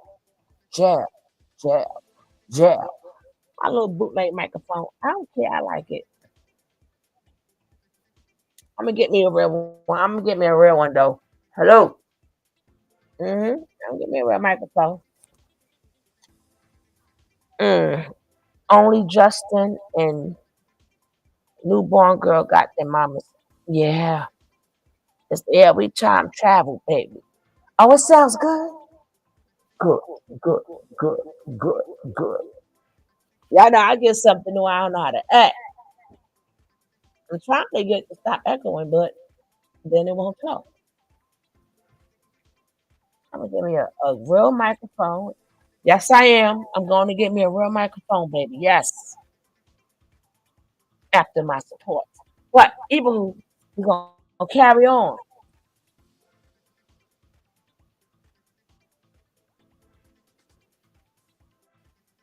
Know why? Because y'all supposed to be off the internet, man. Y'all rich, y'all made it already, but y'all just can't leave that fame shit alone. So it's gonna be that fame that's gonna burn on y'all ass in the end. So I'm just telling you, at 50, it might be Diddy today, but shit, 3 years from now, it might be you, bro. That's how they do this shit. But look, check it out. Let's look at this. Page 6 has learned that G Unit's next target is much closer to home. We're told 50 is already in early development on a TV doc about rival Diddy and allegations of abuse, by his long-term partner Cassie and others. See that? And others. That means others popping out. Even among 50 Cent's many long-running feuds, his prickly relationship with Diddy stands out for its endurance. 50 has dogged Diddy for boosting his own career by using the name of late collaborator Biggie Smalls, raised doubts about Diddy's sexuality, even suggested that Diddy knows who shot Biggie, and saying Diddy is too scared to seek revenge. A rep for 50 and G-Unit Film and Television didn't get back to us about the topic, about the doc yet, basically. You know what I'm saying? But as you see, 50 Cent has been bringing up Biggie, and you know that's hot water. Keefy D already got Diddy name in that, so that's why I say that whole Biggie situation is really like the big envelope they waving over his head. The Cassie situation is a blow, but he got a lot of guns pointed at him right now. Diddy got to watch his back, man. If he was smart, he'll get low and get up out of here. That's what, if he was smart, I say a lot of them rappers, if they were smart, they'd get low, because all of them gonna get their turn. For most of them. Yeah, most of them, especially Diddy homeboy. We're gonna get to that nigga. This nigga right here. There go Diddy homeboy. Mr. Joe Budden. Mr. Pump It Up. See that? Now y'all see why he ain't saying shit about Diddy? Joe Budden started a fake beef with NBA YoungBoy to take distractions off of his homeboy Diddy. Now, if Joe Budden spoke about the Diddy situation, not saying he had to accuse Diddy, not saying he had to hop on his back, even if he ain't say nothing about it, if he said nothing about it, that should let you know what time it is. All right? The nigga is pulling shenanigans. He did the same thing y'all forgot a couple years ago, he out of nowhere, he dissed Migos. Whoever's hot and popping, mainly young boys. Joe Budden's gonna say something like Drake, when Drake had the young boys. But you're gonna see Joe Budden, he don't say nothing about nobody else. He tried to say something about Wu-Tang back in the days when Raekwon sent them goons at that nigga. You feel me? Joe Budden don't want no real smoke. And he's another Def Jam nigga. And I think I wouldn't be surprised if Joe Budden wasn't doing funny stuff when he was with Def Jam, because they always say he was drugged out. And I know that they love to prostitute out drugged out niggas. All right. So I wouldn't be surprised. How you get that deal, Joe? How you get that deal? Anyway, NBA YoungBoy definitely has a better music career than Joe Budden. All right. It's better. That ain't the point. The point is he got a better fucking career. All right. And he hating on this boy. And he also causing distractions. People don't like Joe Budden's opinion because of who he is. But listen to this clip and tell me NBA YoungBoy isn't trash. Now I'm going to say this. To a hip hopper, he is trash. All right. Because he's not a hip hop spitter. NBA YoungBoy is for the streets. If you're not on the streets, if you're not from the streets, if you ain't never about that life, if you ain't never dealt with that shit, you ain't gonna comprehend it anyway. That's just what it is. Just like a street dude that's always known about street gangster shit, he don't know nothing about boom bap, hip hop, raps, lyrics, hooks. He don't know about ad lib 16 bars. It's that simple. But the point is, what's trash to you could be hot to somebody else. What's hot to you could be fucking trash. What is my point? It is all about opinion. And I told you, niggers love to argue about opinions. And that's why niggas don't get nowhere. But see, I want to show y'all some of the ignorance too. Joe Budden is doing the Lord's work by checking these whack-ass rappers. See that? I want to show you how black people, they love rap so much. They always got to put God in the shit. Niggas really think hip-hop is their culture and they got to save it. They really think they got to save it. But what you niggas don't know, once the industry took over the game, it's no longer been hip-hop years ago. Hip-hop is only the shit that you call hip-hop that you like to listen to. That's it. As far as the game has not been putting out no real hip-hop in decades. Hip-hop is in a state. It is now because mediocrity has been celebrated for long. It's time to destroy and rebuild.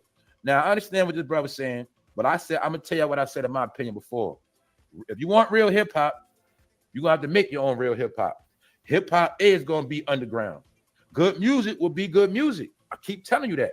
But if you're expecting it to come out the industry, that's not going to happen. It's not going to happen.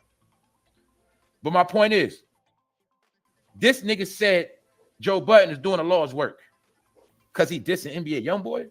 No, that's a fucking distraction. Because if he would have fucking dissed Diddy, nigga, that would have been the Lord's work. But he's not going to do that because he be on the same shit.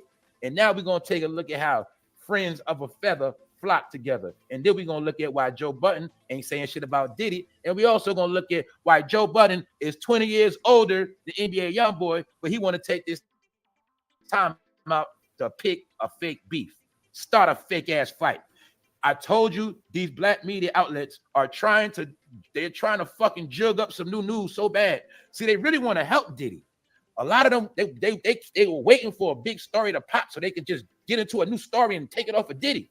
But you're gonna see all these other media, these black media platforms, they're fucking trash right now because they ain't got nothing to talk about. The only thing smoking is Diddy, nigga. That's it.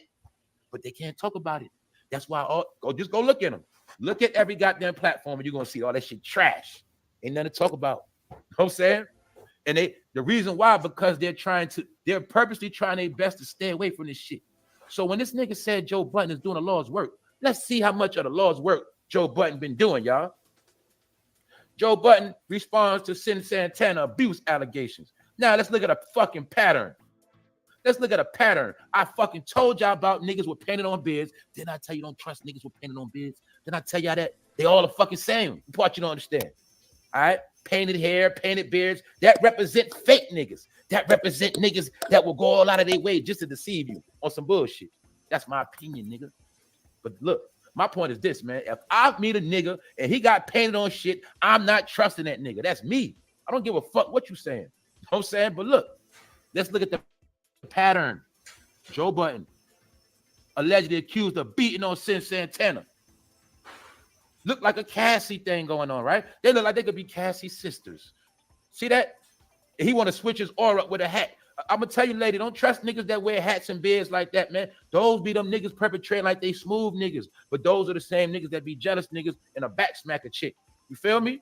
Those are them niggas that be so worried about themselves and how they look around a chick. I'm telling you, man, these niggas don't like chicks like that, but they love they niggas, man. See that? This is what y'all listen to, Joe Budden. He is a nobody, y'all. What I mean by nobody, that nigga opinion never. New York City. When did Joe Budden word ever meant anything to us? You tell me, please tell me. When? Never. That's when. But I told y'all, man, this fucking internet shit had a lot of people thinking that these niggas were a gold because y'all are fucking fans. So let's look at this goddamn woman beater that y'all love to watch every fucking week and listen to. You fucking idiots. Look, allegedly, hip-hop star Joe Budden opened up in a recent episode about abuse allegations. Now, look, if I always keep getting caught with weed, if everybody keeps saying I fucking smell like weed, what the fuck does that mean? Maybe I smoke weed, right? I always get allegations. They always say I smell like weed. Fame always smell weed. He always got fucking weed charges and shit. And I did, too, always getting caught with a blunt, stupid shit, right? That means I was a weed smoker. So if a nigga is always getting allegations of a fucking woman beater, what the fuck does that mean? Where there's smoke, there's fire, right? Sin Santana. Allegations of being a woman beater. Tahiri. Accusations of being a woman beater. Joe Budden. Seems to me you like to beat on women's faces. You don't really like to beat women coochie up. Like that's what I'm seeing a pattern, nigga. Joe Budden can't talk his way out of this one. What else? Sexual harassment controversy. So Joe Budden, you need to shut up, nigga, because I know you're protecting your homeboy. You're protecting your friend. He is using NBA Youngboy as a distraction so niggas won't focus on Diddy. And he also is using NBA Youngboy so he don't got to talk about Diddy. But if he was smart, he would make his career go to the next level by trashing Diddy. But he can't do that. Why? Because birds of a feather flock together, nigga. That's why. All right? This is the idiot y'all fucking listen to. I spit in that nigga face. Joe Budden is a nobody. All right? Now, the reason why I'm saying that because this is why I don't like fans. Fans hop on the nuts of whoever they feel is hot. I'm going to say a lot of real shit, but I don't want no fucking fans. And I ain't no fucking leader. I ain't gospel. All right? Don't never put me in the category of no clown-ass rapper, no personality, none of that shit. That's them. They play industry games. I don't. All right? So that's the point of the shit. So look, now you see what's going on. Do y'all see? You got to have glasses to see. The nigga is pulling a pump fake. Uh-huh. You're from New Jersey, Uh-huh. tri-state area. Uh-huh. You're talking about a guy all the way in Utah, nigga, Uh-huh. by way Uh-huh. of Baton Rouge. Uh-huh. The business is in New Uh-huh. York, East Coast, nigga. The Uh-huh. biggest business smoking is this nigga Diddy. That's But you want to talk smoking. about NBA young boy, Uh-huh. young boy. Tell it. A Tell it. young boy. Tell it, That has young. nothing to do with the shit. He actually winning. He's doing his thing. He's in the house on house arrest, but you want to throw a distraction. Nigga, why the fuck you ain't talk about Diddy yet, Mr. Joe Button? Well, he And did. it seemed to me, you and He Diddy did. got the same pattern. Y'all Yep. like beating on light-skinned chicks. So it Yep. look like to me, boy, these niggas are clowns. Because in rap, remember, it's sex and violence. Sex a chick up and beat on them. Get high. Rock First and of all, it's her house. It doesn't matter. It doesn't matter if she can have who she want live there. 50 is we already know he the king of troll. The man is grimy. He's passive aggressive, and he gets what he want by any way necessary. We're not going to excuse everybody he was around besides J.O. is not around. Once he got where he had to get, they ain't there no more. Where is G Unit? Where G Unit? Where? Ain't nobody listen to what's my boy name? That was in G Unit. Yes, a lot of them abusive. No one bought it. She moved to ATL. See, they had to shut her up. I keep trying to tell you guys. Y'all know 50. She knows Curtis. Any woman that he be with only knows 50. She knows Curtis. When they used to call him baby or something like that, they used to call him.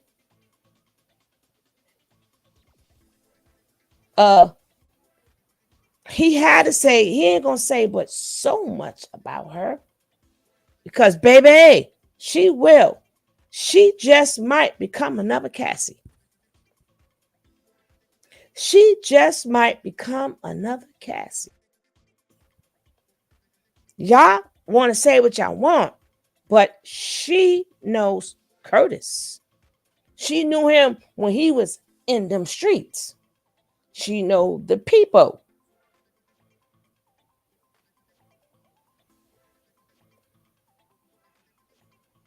He said they wanted money but don't want to work. Girl, what do them not working got to do with his money? He don't have to get. Y'all keep believing what y'all want to believe. Like I said, y'all talking about 50. Curtis is a different person. Everybody was good. Lloyd Banks, that's who I was thinking about. We're not going to forget about Lloyd Banks. What happened to Lloyd Banks? He got beef with everybody. Like, why be his friend? He gonna have beef with you. So, like my man said, he better tread lightly. Did want the people to pay the first one child support. Child support, again, is the last. I don't know why these men could sit up there and take their money, go to these strip shows, and make it rain. What they drop on these strippers is nothing compared to child support. Nothing at all. They at these parties, tossing their money. They buying these bottles, tossing their money. And these bottles are expensive. VIP, expensive. Women shaking their bombs. They even bought a money pow. Just spraying money. But you don't want to pay your child support.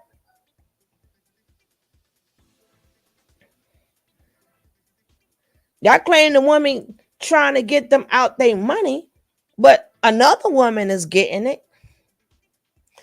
Other women are getting it. Why not your baby moms?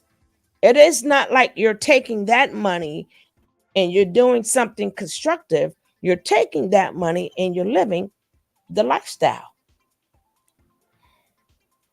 Who's a crackhead? His mother, Little 50 mother is not a crackhead. Well, let's carry on. These other abusers. Let's carry on. He pays all this child support up front and the court pays it out.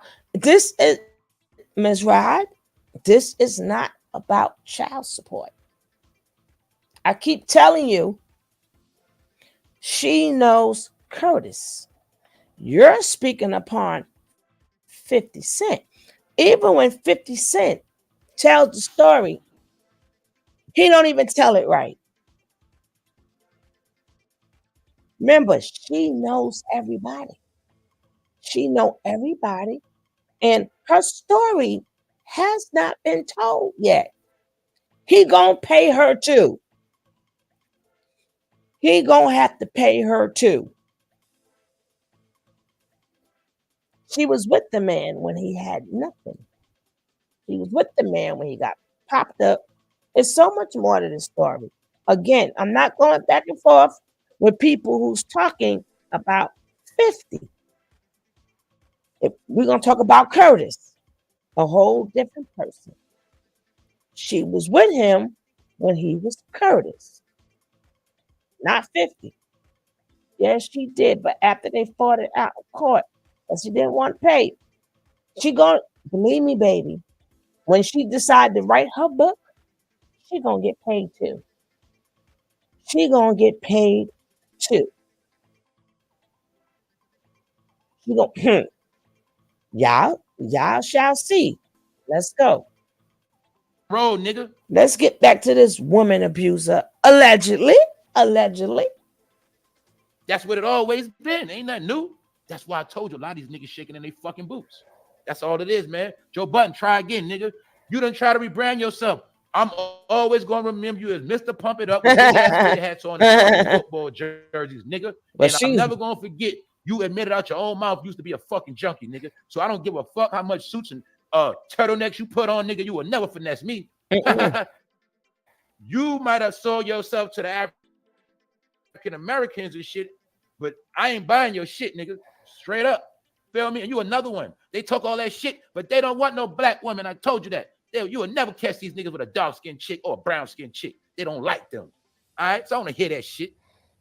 Fuck them. But let me show you somebody who do like being black. I showed you this yesterday, but I didn't break it down. Some of y'all probably didn't know who it was because she is so slick. Look at Kim Kardashian. Look how she turned black when she wants to. But something else I wanted to show y'all. Smoke crack, don't you? Smoke crack, don't you? It was trending all around the media. They were saying that Beyonce was trying to look white. And I broke down this channel and showed the comparisons of Beyonce and Kim K. Well, see, I know what Kim K doing, in my opinion. She's trolling Beyonce because she said, okay, now you want to look like me. I'm going to switch my look up. Now, while Beyonce is so-called trying to look white, Kim K is trying to look black. She said, I'm going to use my black card now. She know how to do that shit too. She do that a lot. See, go to the black hair, even put a little tan on. See how she flip black? I'm going to be honest. I looked at the picture yesterday and forgot that was her and the shit. When I showed y'all her Lil Wayne and 2 Chainz, that's how crafty she is. That was my point of showing y'all she is a real shapeshifter. She does work fucking magic. I'm telling you, man, this woman would transform on your ass. See, Beyonce trying to look white, Kim K trying to look black. Magic tricks, man. But that's also her way of saying, all right, since Beyonce want to look like me, get blonde hair and all that, I'm gonna go black. That's that competing shit. But I just want to show y'all how this woman can turn black when she wants to, man. When y'all was talking about shapeshifter, that's what it is. Now, you fucking thieves, I'm getting tired of y'all too.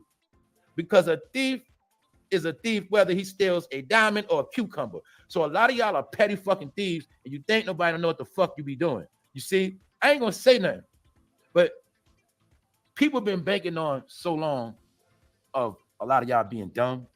So a lot of people be doing shit and they think the fans are dumb, but I don't look at y'all as fans. I just look at people that's supporters. But some people really think y'all dumbass fans. So what they be doing is trying to trick y'all with shit. You know what I'm saying? So my point is, man, each one teach one, build and build. But if you a lazy motherfucker that don't do shit, but always wait back and watch what somebody else doing and try to steal their shit, you should be ashamed of yourself. Then it's the same motherfuckers that's always saying, I don't care about YouTube like that. All this YouTube money ain't shit. But then you always gonna see they the main ones going hard for $1. They the main ones be thirsty. It's not hard to figure out. I ain't gonna say nothing else. But Joe Budden, you need to shut the fuck up because you and Diddy got a lot of things in common. And I think you like zestiness too, nigga.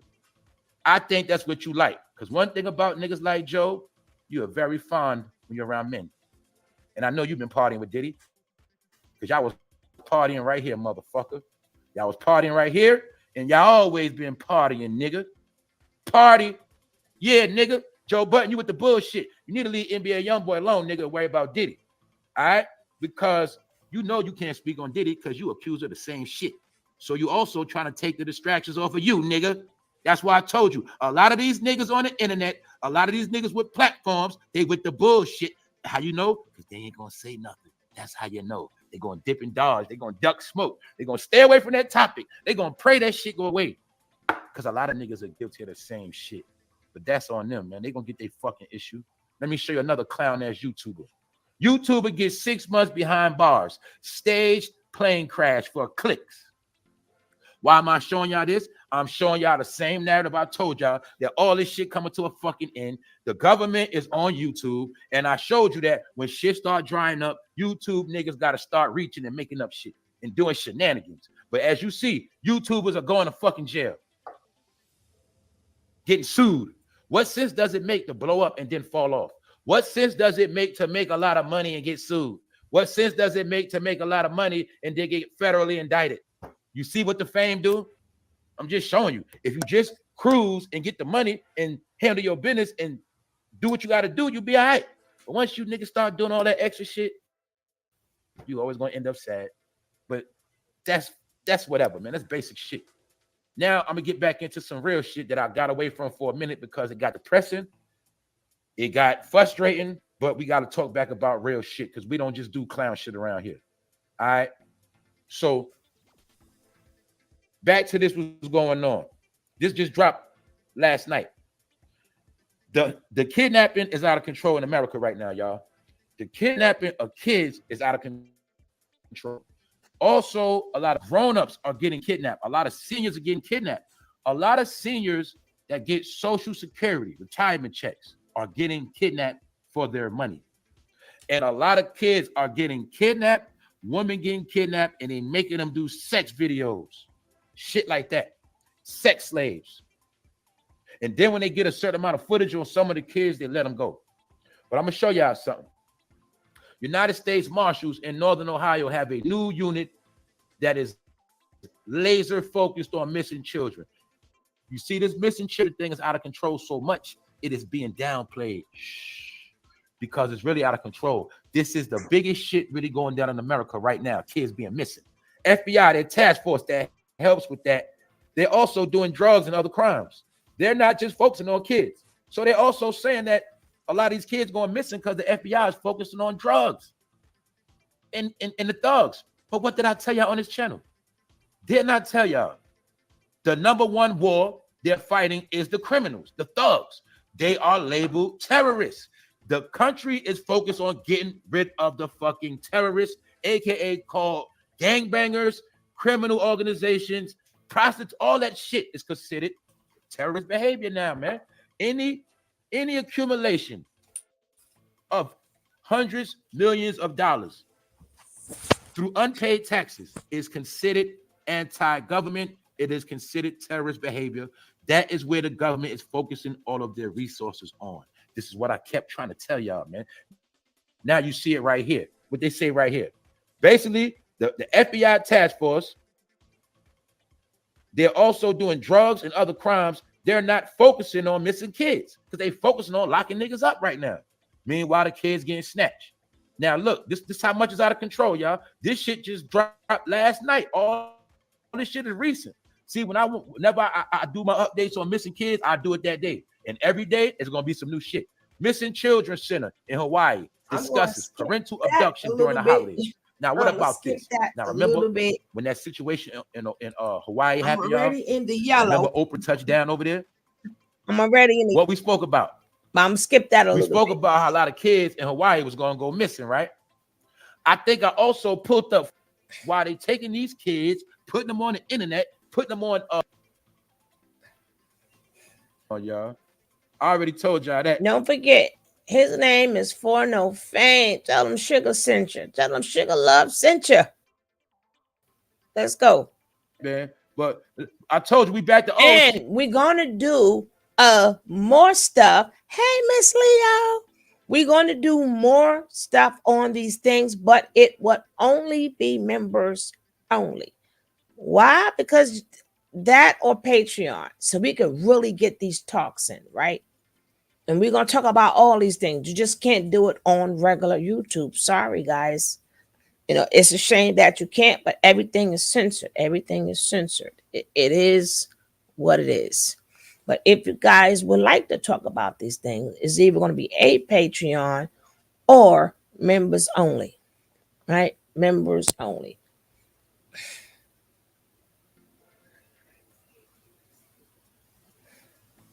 shit. Now, you see the coincidence? You see how they shut down all the new stuff. All the new media got shut down. All of the new rappers gone. New R&B gone. Now, I told you, I'm going to keep telling you the same shit over and over again. They got us back in the 90s. Told you. They set us 30 years Told back. you. Why are we talking about old shit? Yep. Fat Joe, Joe Button, 50 Cent, Diddy, Jay-Z, Beyonce. See that? But a couple months ago, it was Pop Smoke, Nipsey, Young Dog, Mo 3. You know what I'm saying? It was different shit. New shit. New shit coming out left and right. Trail shit. You feel me? We back to the old shit, y'all. What's my point? I'm showing you how they control the shit they always have. Whenever they wanted to take control, they take control. Whenever they wanted to let other shit fly, they let other shit fly. The industry always been controlled. This is why the key players are back in your face. Let me show you and prove to you again. Look who back in your face, but you already know this. Look, Ashanti and Nelly. Trending news. Oh, shit. Nelly and Ashanti reportedly expecting first child together after months. Once again, back to the promotion of people having kids at 40, nothing wrong with that. But y'all should have did this shit back in the day. But I told you, since their music career, it ain't the same no more. It's better if they come together, it generates more money. Them coming together creates a new spectacle for both of them. Because Ashanti had been a has-been, Nelly was a has-been. They were saying Ashanti was going to Dubai pulling tricks with Arabs. That's what they were saying. They were saying she was always running to Dubai to get money. Doing Allegedly. But they realize they need each other. That's just what it is. All right. Mm-hmm. This is gonna make them money. This can get them TV shows and some more shit. Yeah. And yes, they look like a happy couple. But I'm gonna say one thing: do we really know if it's real or not? Do we really know that? Pow. The baby will prove it's real. Maybe. Another thing we gotta talk about. Some of y'all auntie, Christian Rock. Oh no, I can't take her no more. I can't take y'all. her. This is why I know the world coming to an end. And I ain't even gonna play with I y'all. can't This is how I take know it. the world Don't over. do it to me. This woman has a cult following. Do you know it is people that wake up every day and their whole day consists of following Krishan? No, and what she got Lordy. going on and the drama between her and Blueface. That because we ain't got no choice. Just like now, they can't keep her off. I'm sick of her. Yes, I'm sick of her. I don't want to even see her. Let's go, Zoe. You've been crossed over. A lot of you niggas. You made sure you said gay stuff on your platform. Them other dudes made sure they said they used to be male dancers. So all you niggas been selling out for that rainbow money anyway, Joe. And Joe Button, most of your fans are rainbow. I shall say that. That's what I believe. All right. Hello. It is what it is, though. That's your preference. Because we know one thing, Joe. You don't like women like that, neither, nigga. But you do allegedly like putting hands on them. Mm-hmm. And that's what you and Diddy got in common, nigga. And 50 Cent is riding on this nigga. It is being said he is developing a documentary, Surviving Diddy. I think it's going to be a different name, though.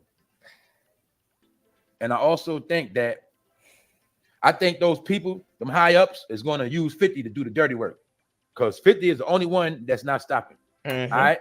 So if R. Kelly can get it, you can get it too, nigga. And I think you're gonna get it, Diddy. I'm telling you, better run, nigga. They say the series, these are different names for the series, man. P. Diddler, Oh Puff God. Deviant. I'm coming home in 25 to life. That's what they saying. Those should be some of the names. Bad boy for life in prison. Not too long ago on your platform. I think you've been crossed over. You've been crossed over. A lot of you niggas. You may develop in a documentary. Well, I just want that picture.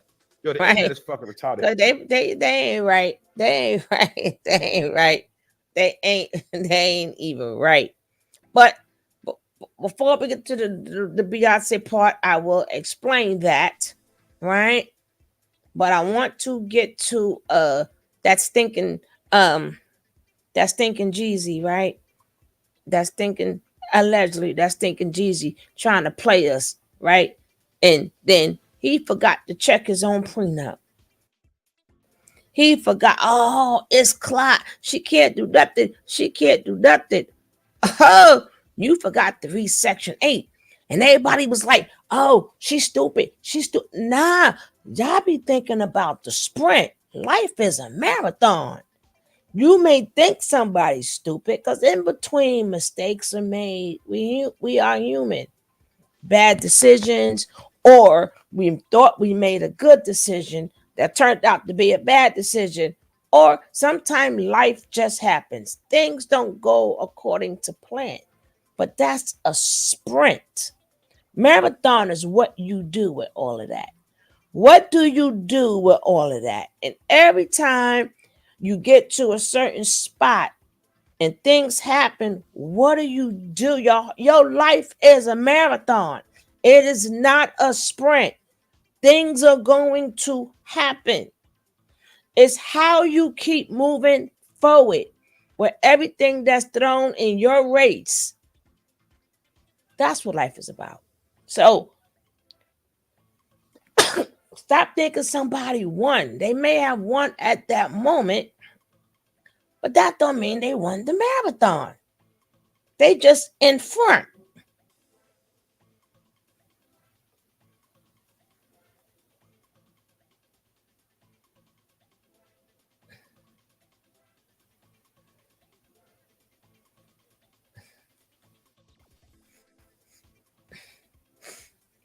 That's my Tissa Tales. I love her, Tissa Tales. Please support her channel if you don't already. Let's go.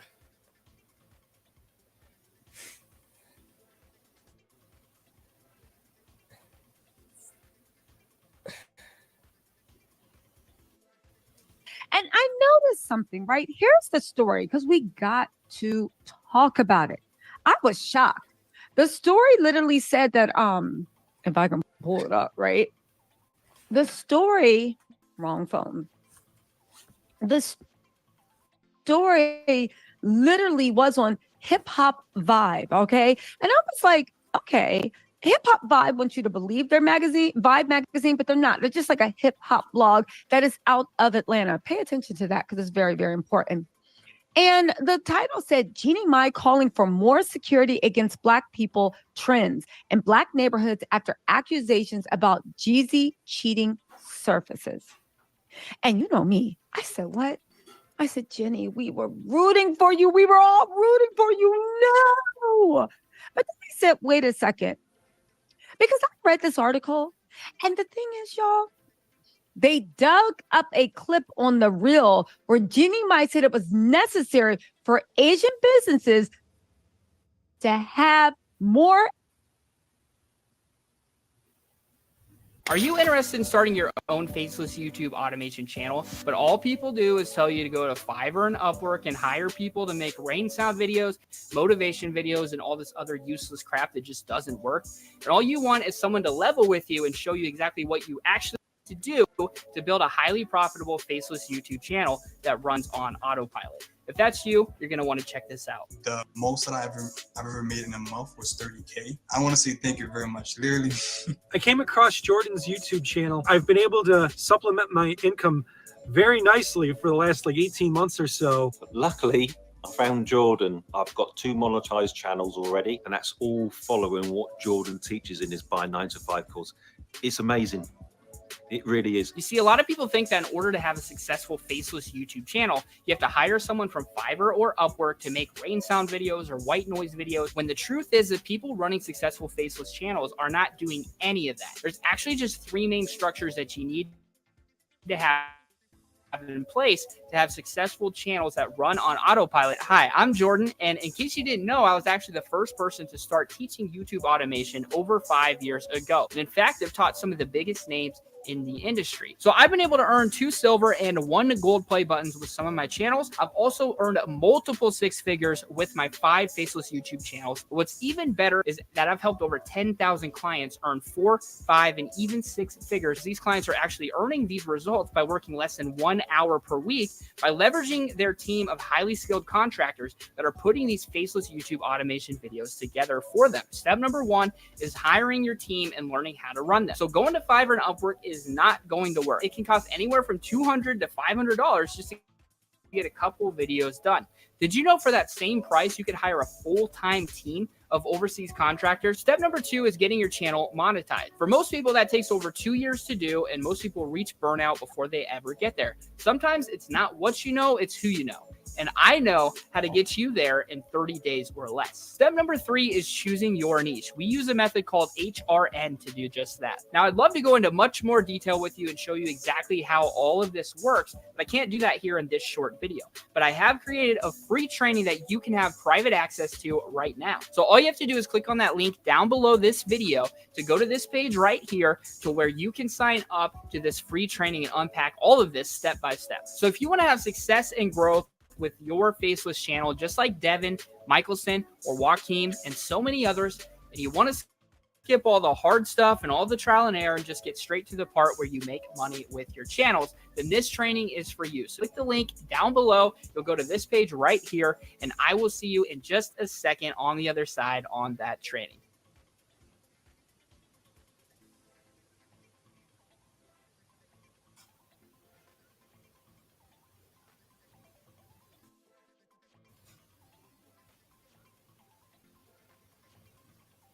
My mornings used to start with this big mug of coffee because of all the sleepless nights. But that all changed the moment that I got my CPAP machine. With top-rated CPAP equipment and CPAP supplies from all your favorite brands, it's never been easier to get started. Our 60-day CPAP mask exchange program makes it easier than ever to get the right fit for you. Enjoy free shipping on all orders over $50, as well as unlimited support from our trained respiratory therapists. So what are you waiting for? Head on over to sleepday.com and start your journey to a better sleep.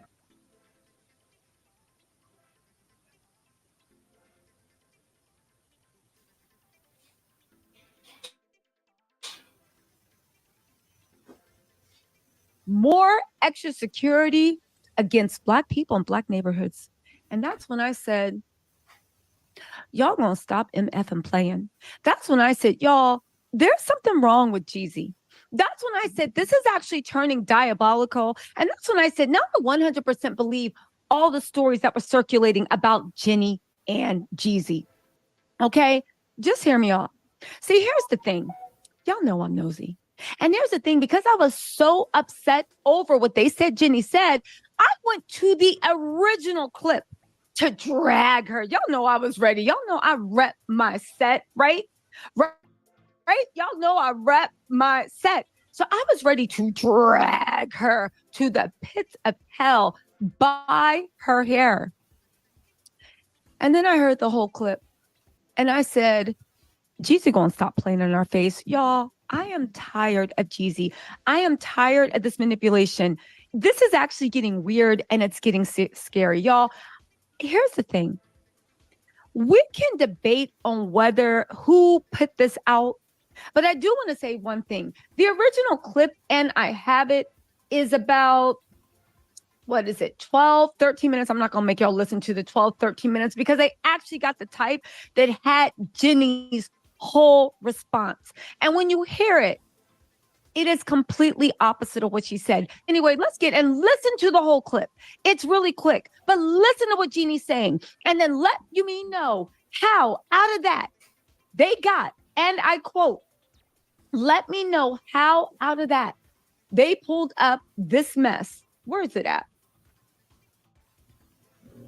Of saying that that it's necessary for Asian businesses to have more extra security against Black people and Black neighborhoods. And so with this rise of these attacks, what I'm hearing in the circles of my community from my phone calls, from different Asian entrepreneurs and business owners is we've got to increase the policing against Black people. We've got to now watch out for Black people. We've got to, whether it requires more security or maybe protecting more of the goods. I have a hair shop owner who says, now I think I have to go put all of my Black bundles of hair products and weaves back inside of plastic containers and lock them down. And I'm like, no, that's not the answer. The increasing policing and increasing this stereotyping and stigma that Black people are dangerous is not going to help the overall problem that we do have anti-Blackness within our Asian communities, and we need to stop it by opening the conversations. We need to condemn having those type of thought processes in our families. Anybody who's Asian out there and have businesses and people within your family members and neighborhoods that are now afraid, they cannot be targeting Black people and cannot be having these racist comments that are going to increase the anti-Blackness that we've had already for generations. So we need to stop it. We need to grow an alliance, and I'm sick of it. It's painful. It really is. Jenny was actually defending, saying that the racism in the Asian community must stop. And it is disgusting. And even though there was during like the time where there was like a lot of Asian hate crime, she said, even though those things do happen, the Black and Asian community need to work together. They said the younger Asians need to link up with the older Asians and teach them that it's not right. That you can't just get extra security because you see Black people coming in. She was literally calling for the racism that the elders in the Asian community actually feel for it to be stopped. And sorry, guys, this is a mosquito harassing me. And on top of that, right? And on top of that, she was acknowledging it. She said it was disgusting and she needed to stop. Tell me how. Just say this because we need to start putting two and two together. Tell me how Jenny files a motion in court that says not only was Jeezy cheating on her, not internet, but a motion in court saying that Jeezy was cheating on her. And then, right? And then her lawyer says we have proof and we're exercising clause 8 of the prenup. And baby, if you got proof, I would suggest you exercise it too. Because the prenup what happened is that Jeezy is known as also a piece of crap, and he's trying to make himself look like the good guy, and he's also trying to appeal to the Black women and the Black people. So he made a headline. I don't know if you guys can see the headline, but the headline says Jeannie Ma calling for more security against Black people. But that is not what she said. So people, as usual, never listen or go watch stuff for themselves. They go by the headline and it's stuck. They never sit up there and say, let me go check this out before I make a comment. Or before I get into somebody's behind, before I drag them, let me do research. People do not like doing research.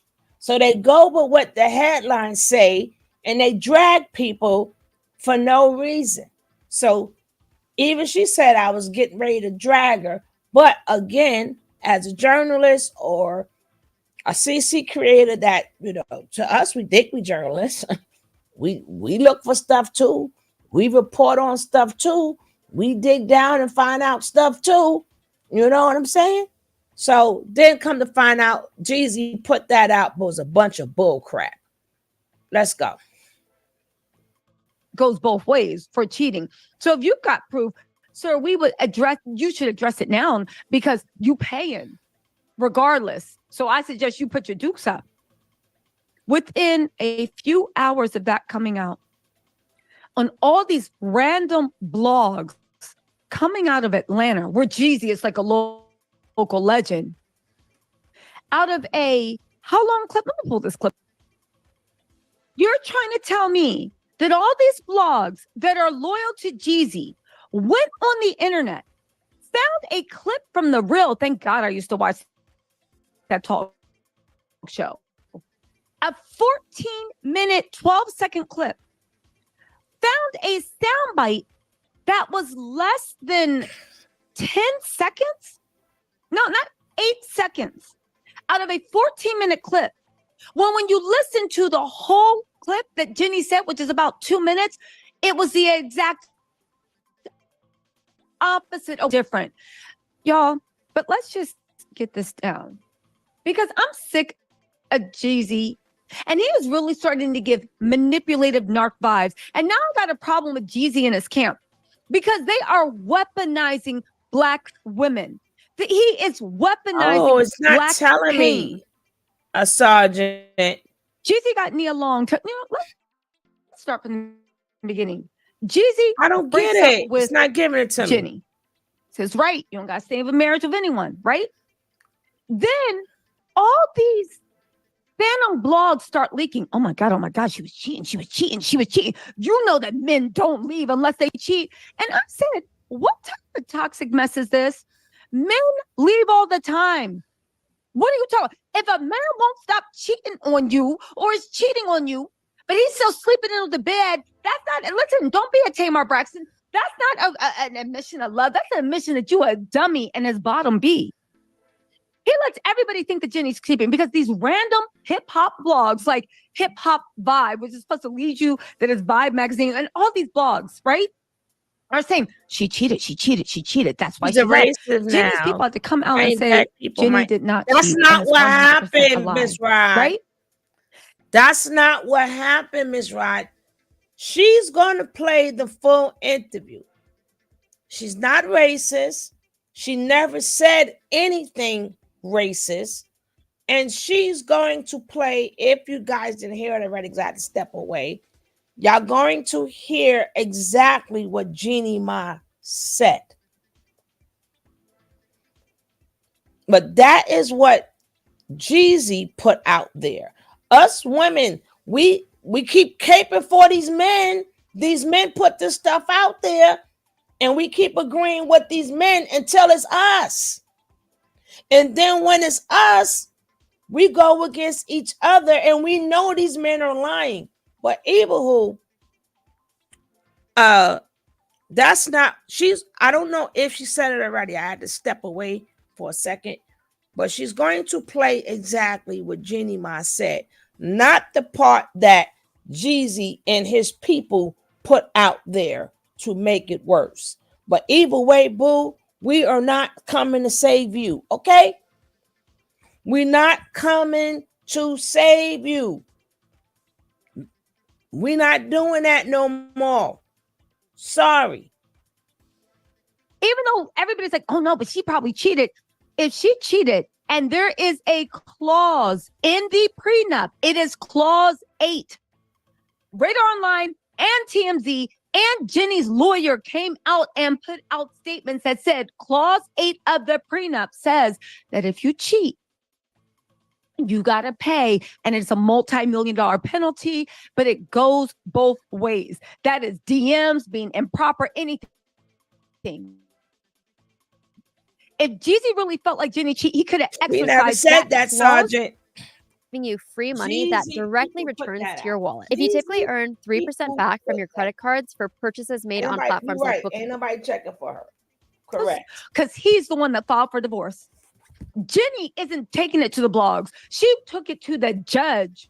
And when they go to court, because they have not been to court, so all y'all people being like, she can't even get the prenup thrown out. How's she going to get a They haven't been to court. What are you talking about? When they go to court, Jenny says she's got proof and she's showing it.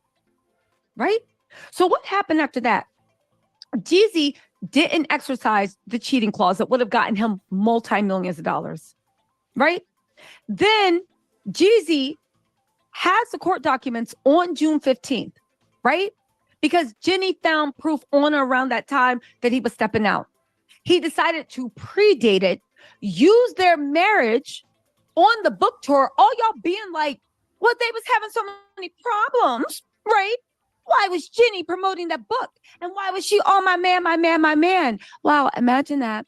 A woman that loves her man and wants to stay married is thinking they can work through him being an a-hole and infidelity. Wow, I've never seen that. Y'all never seen that. Y'all wondering why Jenny, right, was acting like everything was cool when she knew that they was having problems. So he couldn't have been cheating. But can y'all explain to me why up until he filed for divorce, Jeezy was on every podcast and every YouTube channel talking about my wife is one of the, talking about how good his relationship was with Jenny and how the dynamic duel to sell that book, Adversity for Sale. Jeezy is giving narc vibes. He is a liar. He is a schemer. He is a cheater. He is a hustler, baby. He just wants you to know. And the fact that you guys are, not y'all, but the people in the back are letting Jeezy weaponize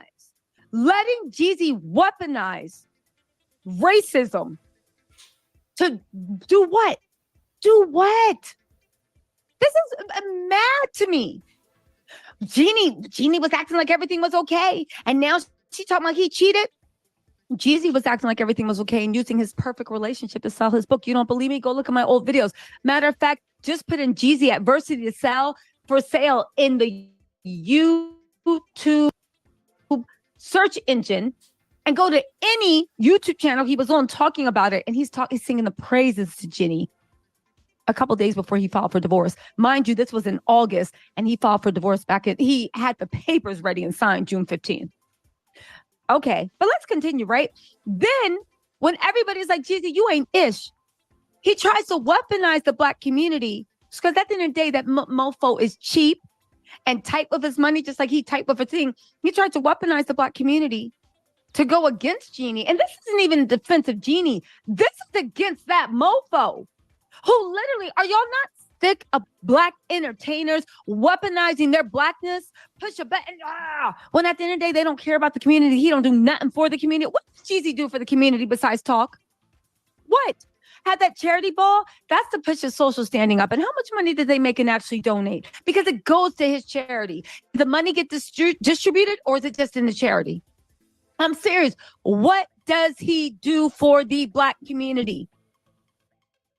He has dogged out Black women, Keisha Cole. He has made single mothers. He has pushed GD drugs down people's throats. He has, do you know how many families he ruined pushing that?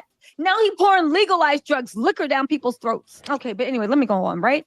Then he got Nia Long to sit down to do this. We having an important conversation between Black men and Black women. Then talking about real ends don't cheat. They do cheat. And you are a real end, right? Then Jeannie exercised her clause, right? Then Jeezy put out fake reports that Jenny was trying to keep him from his daughter. He even put in the divorce documents, she gatekeeped my daughter. But then when you read the ad, and he's for a headline, he is so manipulative and dishonest. It's disgusting that y'all, not y'all, but people are going up for this mofo. Who mad? You said she mad. Who mad? Jeezy mad. Because Jeezy didn't read Section 8 of his court. Jeezy mad. Because he got to pay out that daggone money. Jeezy mad that he didn't expect for her to have receipts of him cheating. So I think Jeezy is mad. But again, stop lying because you want us, Mr. Jeezy, if that's what you're doing. If you want us to, no, us Black women, we ain't got nothing to do with that. Us Black women ain't got nothing to do with that. You didn't want us. That's what you wanted. That's what you got. You thought you had a fool, but she far from a fool.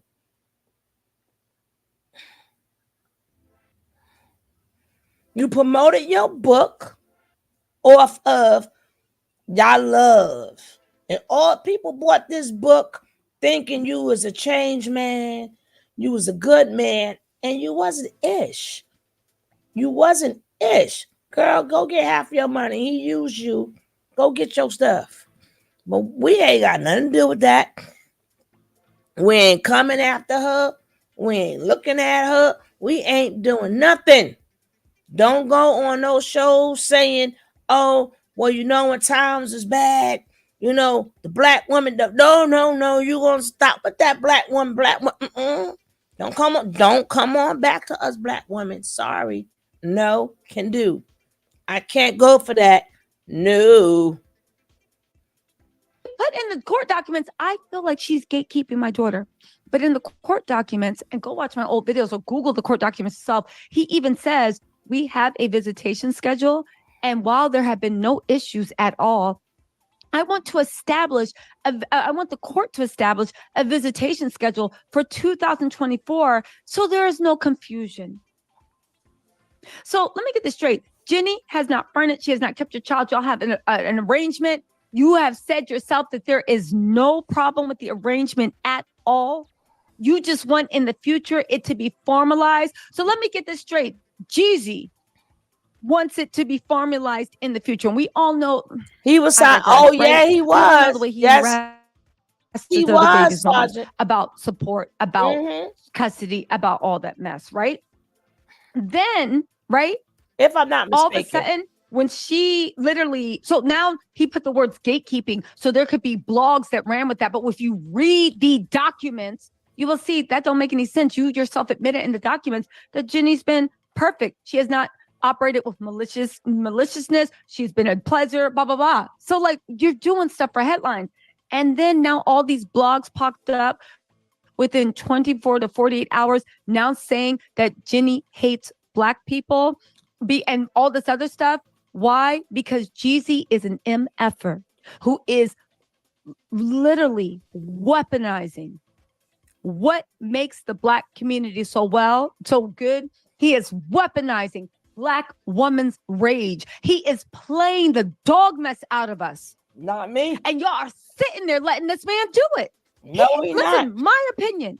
He has shown every narc trait, even the manipulation, even the hustle. And y'all sitting here going up for someone that just literally is trying to find a way to not take care of another child he made. What is wrong? Why? Y'all listen. Jeezy wanted this. Why is it so hard to believe, right? That a man sold somebody, another woman, a dream, got bored, decided he wanted to be single, and now he wants to make her pay. Because unlike all his exes, Jeannie rose up. Why is that so hard to believe? Because that's exactly what's happening. I want you to remember, if you fell into Jeezy's fake narrative, if you fell into all this stuff, I want you to remember and know that yes, you've been manipulated. Yes, you've been played. I'm sick of these people weaponizing our pain and our struggle for their petty battles. Jeezy ain't ish for this. He ain't never gonna be ish. This is sick, actually. It's sick. Yes, all that stuff is true. Okay? And now that we know this, whenever you see anything come out about Jeezy, please read the fine print, because this mofo he's a piece of work. He is a piece of work. Thoughts and prayers for the next woman he dates, because you know it's going to be someone. You know it's going to be someone. She's right. Anytime you see these headlines, please read it. Do not look at the headline and fly with it. A lot of people get dragged for no reason because you refuse to read, right? Now let's get to the last part of the show, baby. That's where we're going to go.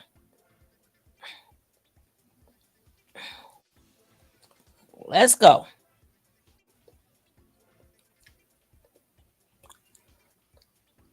Tough news. Tough news. Y'all ready? Let's go. So I want to put you on notice about some more info that is coming. desk. Now, I told you guys in a previous video that initially Cassie's lawsuit contained 60 pages, and there was a lot of information that was left out. Now, I do want to say that the information of, like I told you guys, it was 60 pages, not 30. Once he settled, I don't know what happened to the other 30, but you can still get your hands on it. It was 60 pages. This is one of the pages that was taken out. Let's go. I does this. about Whitney, and the information that I'm about to convey to you is all alleged, but it comes from a verifiable and dependable and credible individual that's close to the situation. So it says here, what's happening, Playboy? So I want to put you on notice about some more info that is coming from the original 60-page lawsuit that Cassie and her lawyers initially filed against Diddy. So it's been said that Jay-Z and Beyonce were implicated in the lawsuit for witnessing Diddy put pause on her and push her down at one of Diddy's parties. The location, time, and date of this occurrence was not given due to other privacy issues and other concerns regarding this matter. According to docs, Cassie fled upstairs and locked herself in one of the bedrooms after the incident with Diddy took place. Diddy's security tracked her down, and Cassie took about 30 minutes or more to get herself together.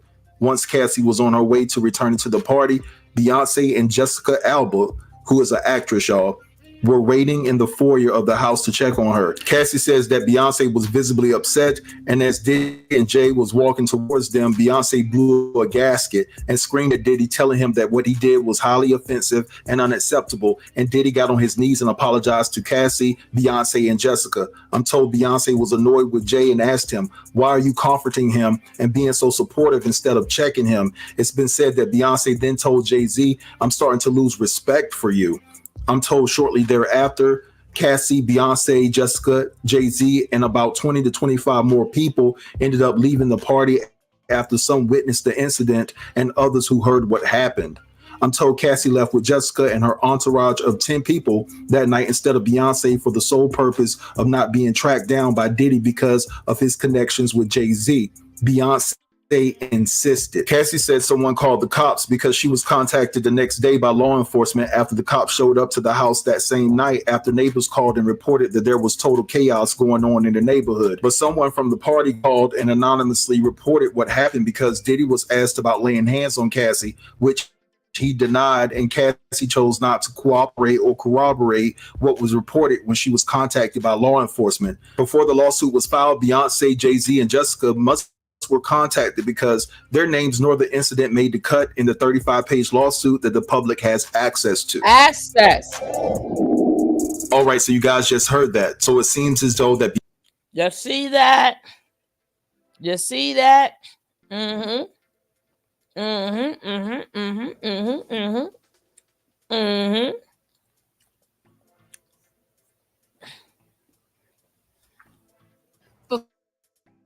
Before you renew Amazon Prime, watch this. Look, I love Amazon Prime. Free 2-day shipping is great. she filed against Diddy, that some of the things were missing and narrowed down to a 35-page lawsuit.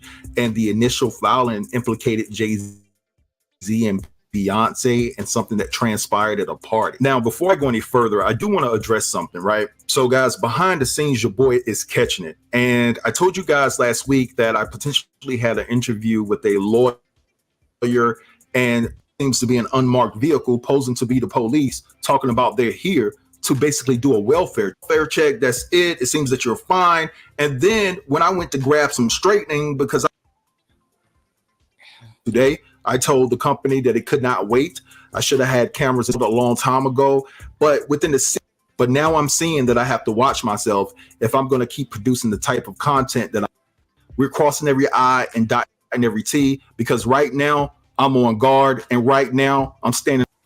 Now, one of the things that I want to share in regards to the email that I received is the fact that Whitney was upset with Clive Davis because he reneged on a promise. He reneged on a contractual agreement that was signed at 44 that would give Whitney more control and access to her own music, right? And so she never received that, and she was upset. And I'm told that Whitney was in the process of exposing Clive for H10, all right?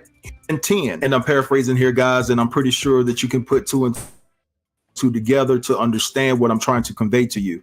Now, I'm also hearing that somehow Kim Porter had access to a photo of Whitney when she first passed. And according to Kim Porter, it is clear and evident that Whitney was severely laid hands upon. I'm just going to say that. And it's also been said that Kim alluded to the fact that you could clearly see that there were defense wounds on Whitney, as if she was in some type of battle, fight, and struggle. And she wasn't the only person in that room. Now, the name of the person that was in Whitney's hotel room before she passed was revealed to me within this email, but I'm going to elect not to put that information out just yet. Now, it's also been expressed to me that Kim Porter was going to implement this information within her book. And it's also been said that when Kim Porter was writing this tell-all book, that the initial rough drafts were naming names. She was actually talking about who was involved in these wicked and heinous crimes that were being committed all throughout the music industry. So Kim was going to shed a lot of light on a whole lot of BS that was going down.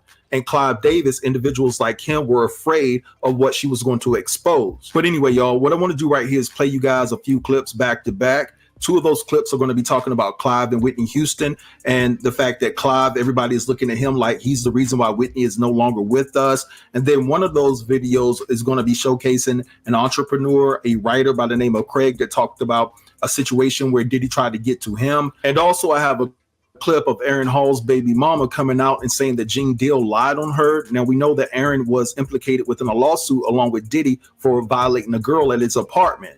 So I'm gonna go ahead and play these clips, and then I'll be right back. Okay, so by a show of hands, how many of you think that Clive Davis was aware of what Diddy was doing? When Diddy came into the game, he worked for Andre Harrell. Harrell started out at Def Jam, but then he soon came out with his own label, Uptown Records. Mary J. Blige, Jodeci, Al B. Sure, Guy, Heavy D, and Diddy started out there. Diddy, when paying tribute to Andre Harrell, said that he brought taste to hip hop. So it's safe to say that Andre Harrell was a mentor. I honestly think he's just an extreme narcissist who loves power. He loves the ability to manipulate and control people.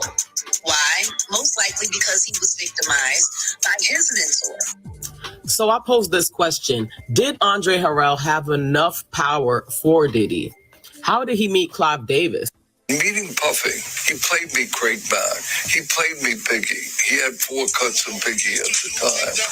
And his vision and attraction to me was, we were, even though a relatively new label, Arista Records, we were a top 40 powerhouse. And it was his vision that hip-hop could go top 40, where the big economic payoff was. And I must say, he convinced me of it, and we followed his dream together and accomplished just that with his from him and Mace and Biggie, left and right. You talk about in this book, it's amazing how in the 90s there was this tumultuous time in hip hop where you had the death of Biggie, the death of Tupac. There was a rapper named Shine who was arrested. Even Puff Daddy himself got into a little bit of a scuffle with a record executive you mentioned in the book. And you said that you never really unwavered your faith and your trust in him to lead this team that he was leading. Why is that you always, kept the trust and faith in him? Puffy loved music. We had a very open, honest relationship with each other, and his vision and our strength and ability and being able to fulfill someone else's vision was working like a charm. Music and entertainment traffic. I was mentored by Clive Davis. Now, rumor has it, allegedly, Diddy got on his knees for Clive Davis in 1994. I remember in a video, Jaguar Wright said that the labels knew what R. Kelly was doing, but because R. Kelly was making the millions and millions of dollars, they turned a blind eye. All the power you need is in Clive Davis. Clive Davis's net worth is $850 million. So for years, it's been rumored that Clive has had his hands involved in the untimely passing of the late, great Whitney Houston. I cannot confirm and I cannot deny these allegations. There's even rumors that he assisted Diddy with Kim Porter's untimely passing. And of course, that is just speculation as well. I just found it so hard to believe that a man that believed in another man's vision wasn't involved in his day-to-day to know what he was and wasn't doing. So y'all remember how I said that people were not done exposing Diddy and how we were going to be finding out a lot of more shady stuff that he has done? Well, I was right on that because some more horrible things about him have come to light. The streets are now saying that Diddy knows way too much about Whitney Houston because he allegedly helped Clive Davis cover up the murder. Fans have been pointing fingers at Clive for Whitney's murder for years, and it looks like this case is about to blow wide open. So let's break this drama down. Okay, so when Diddy decided to settle Cassie's lawsuit after only one day, it was clear that he had way bigger secrets to hide than his SA and DV that he put Cassie through. And now new reports suggest that he was probably trying to hide the fact that he literally helped to cover up murder. And not just any, but the murder of the Whitney Houston. And if you're wondering why he would have a reason to take out Whitney, he didn't. Instead, he was covering up for someone, and that person is none other than Clive Davis. Clive was the one who discovered Whitney and helped make her a star. But according to insiders, they eventually fell out after some time, and Whitney was trying to get out of his control. However, Clive was not about to let her go so easily. Not only was he making millions of dollars, but they had been friends for a long time, and she knew a lot. And rumor has it that he was scared that she was going to expose him and his secret. And you know how they say in the industry that an artist is worth more dead than alive. So the circumstances of her death have always been very suspicious. And there have been rumors that it wasn't a drowning, like the coroner's report stated. First off, there were reports that Whitney was displaying erratic behavior in the days leading up to her death. And get this, news reports had it that she started behaving erratically after she met with Clive Davis when he was preparing for his pre-Grammy party. According to sources, after she left Clive, she appeared disheveled and disoriented with what looked like sweat running down her face and blood dripping down her leg. 2 days after this, she was found unconscious in the bathtub and she passed away. Her death was tragic and sent shockwaves throughout the industry. Well, some man came out not so long ago and said he had been playing with him too. He had been playing with who? Diddy. It's on the internet. Well, girl, I know damn well I don't know if I told y'all on this live, but when I did my show, my play, when I promoted my play. We talked about this on the live. I mean, a Patreon too. Yeah, when I did my play, the guy who promoted my play in 2007 told me that Puffy invited him to an after party. And it was at that hotel in Buckhead. It's right there in the plaza where the across from Lenox Mall. Like, you know, when you turn into Lenox Mall, it's that hotel right there. It used to be the I don't know the name of it. It used to be the Swiss Hotel. And so my promoter went to the after party. He said he got there, Puffy was in a bathrobe. There was a guy on the couch with him in the bathrobe. And it was two guys that came out of a bedroom and went across the hall to the bathroom, and they had on bathrobes. And Puffy said, come on in and join the party. That was in 2007. I've been hearing about that. And the other thing, you know I ain't never told y'all no lie. I was in Soho years ago in New York. And before Andre Harrell died, he cruised me in John Barbato. I'm not trying to be on here long. Oh, Lord. I'm sorry. The plot thickens, damn it. The plot thickens. The plot thickens. The plot thickens. The plot thickens. The East Coast family. Oh, Lord. I don't know what he was eating, girl. I was munching too, so I was sounding just like him, right? Whew. I just want to leave this picture there. Woo! My. My. I was going to leave that there. Oh, my. Baby, we ain't seen nothing yet. Y'all got to remember, they are in this entertainment business together. Oh, excuse me. I know I don't have that ginger ale, baby. And you know that sucker be good. I be trying to mute it, but it'd be really good. And it got come out.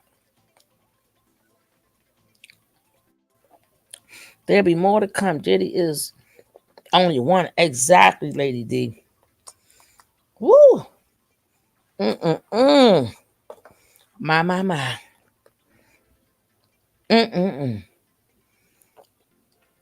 I had to leave that one. That's funny. With him looking like they combined them. But whew, So Beyonce knew, Jay-Z knew, everybody knew. Why beat that girl like that? Because she couldn't be J-Lo? Huh?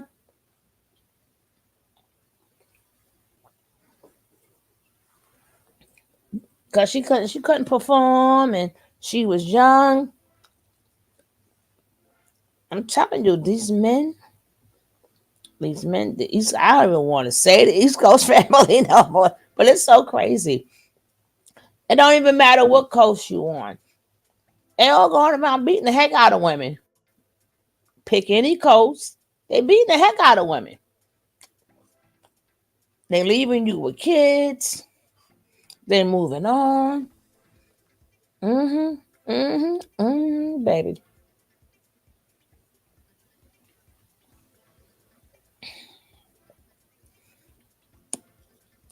Yeah, it was 60 pages, not 30.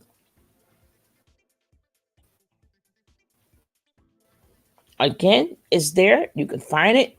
I don't know if they removed it because the case is closed. I don't know. But they only told, but it was really 60 pages. Y'all heard the end of the song last night? But that note she hit, you talking about, Miss Rod, that note? Because I was like,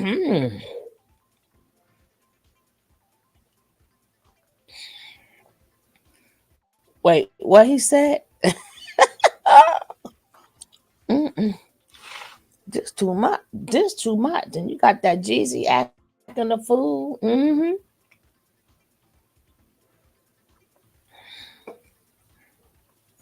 So we don't know who next. Same way when all that stuff came out, well, alleged with T.I. and them. You see how we let that go? We let that go when they were talking about all that stuff they was doing to that women. But when they ready to get his ass again, it's gonna come back up. Then we're gonna care. 1 minute. No, I gotta play it. I have to play the song now. Oh,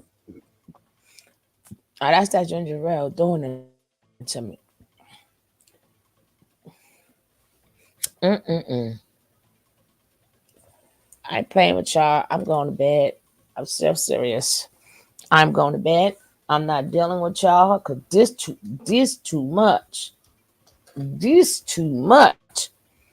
But even who, guys, thank you all for being here. I'm going to try to make it on here again tomorrow. If you haven't hit that like, hit that like. If you're a replay gang, let me know what you think. Put a comment down there. And I'm going to see you guys tomorrow. Yes, I am. I don't know what the heck we're going to talk about. I don't even know where we're going to be. But woo, woo, and woo. But thank you for being here. I appreciate that. And I know I'm digging. I am digging. I'm digging, baby. I'm digging. All right, guys. We are out of here. But Sergeant, it doesn't give you the story. But what you sent me doesn't give me the story. Because baby, I want to see that. I want to see that. Yes, I do. But maybe I don't know. If I let it wait for a little bit, it'll show me everything. But anyway, I'm out of here, guys. Peace out.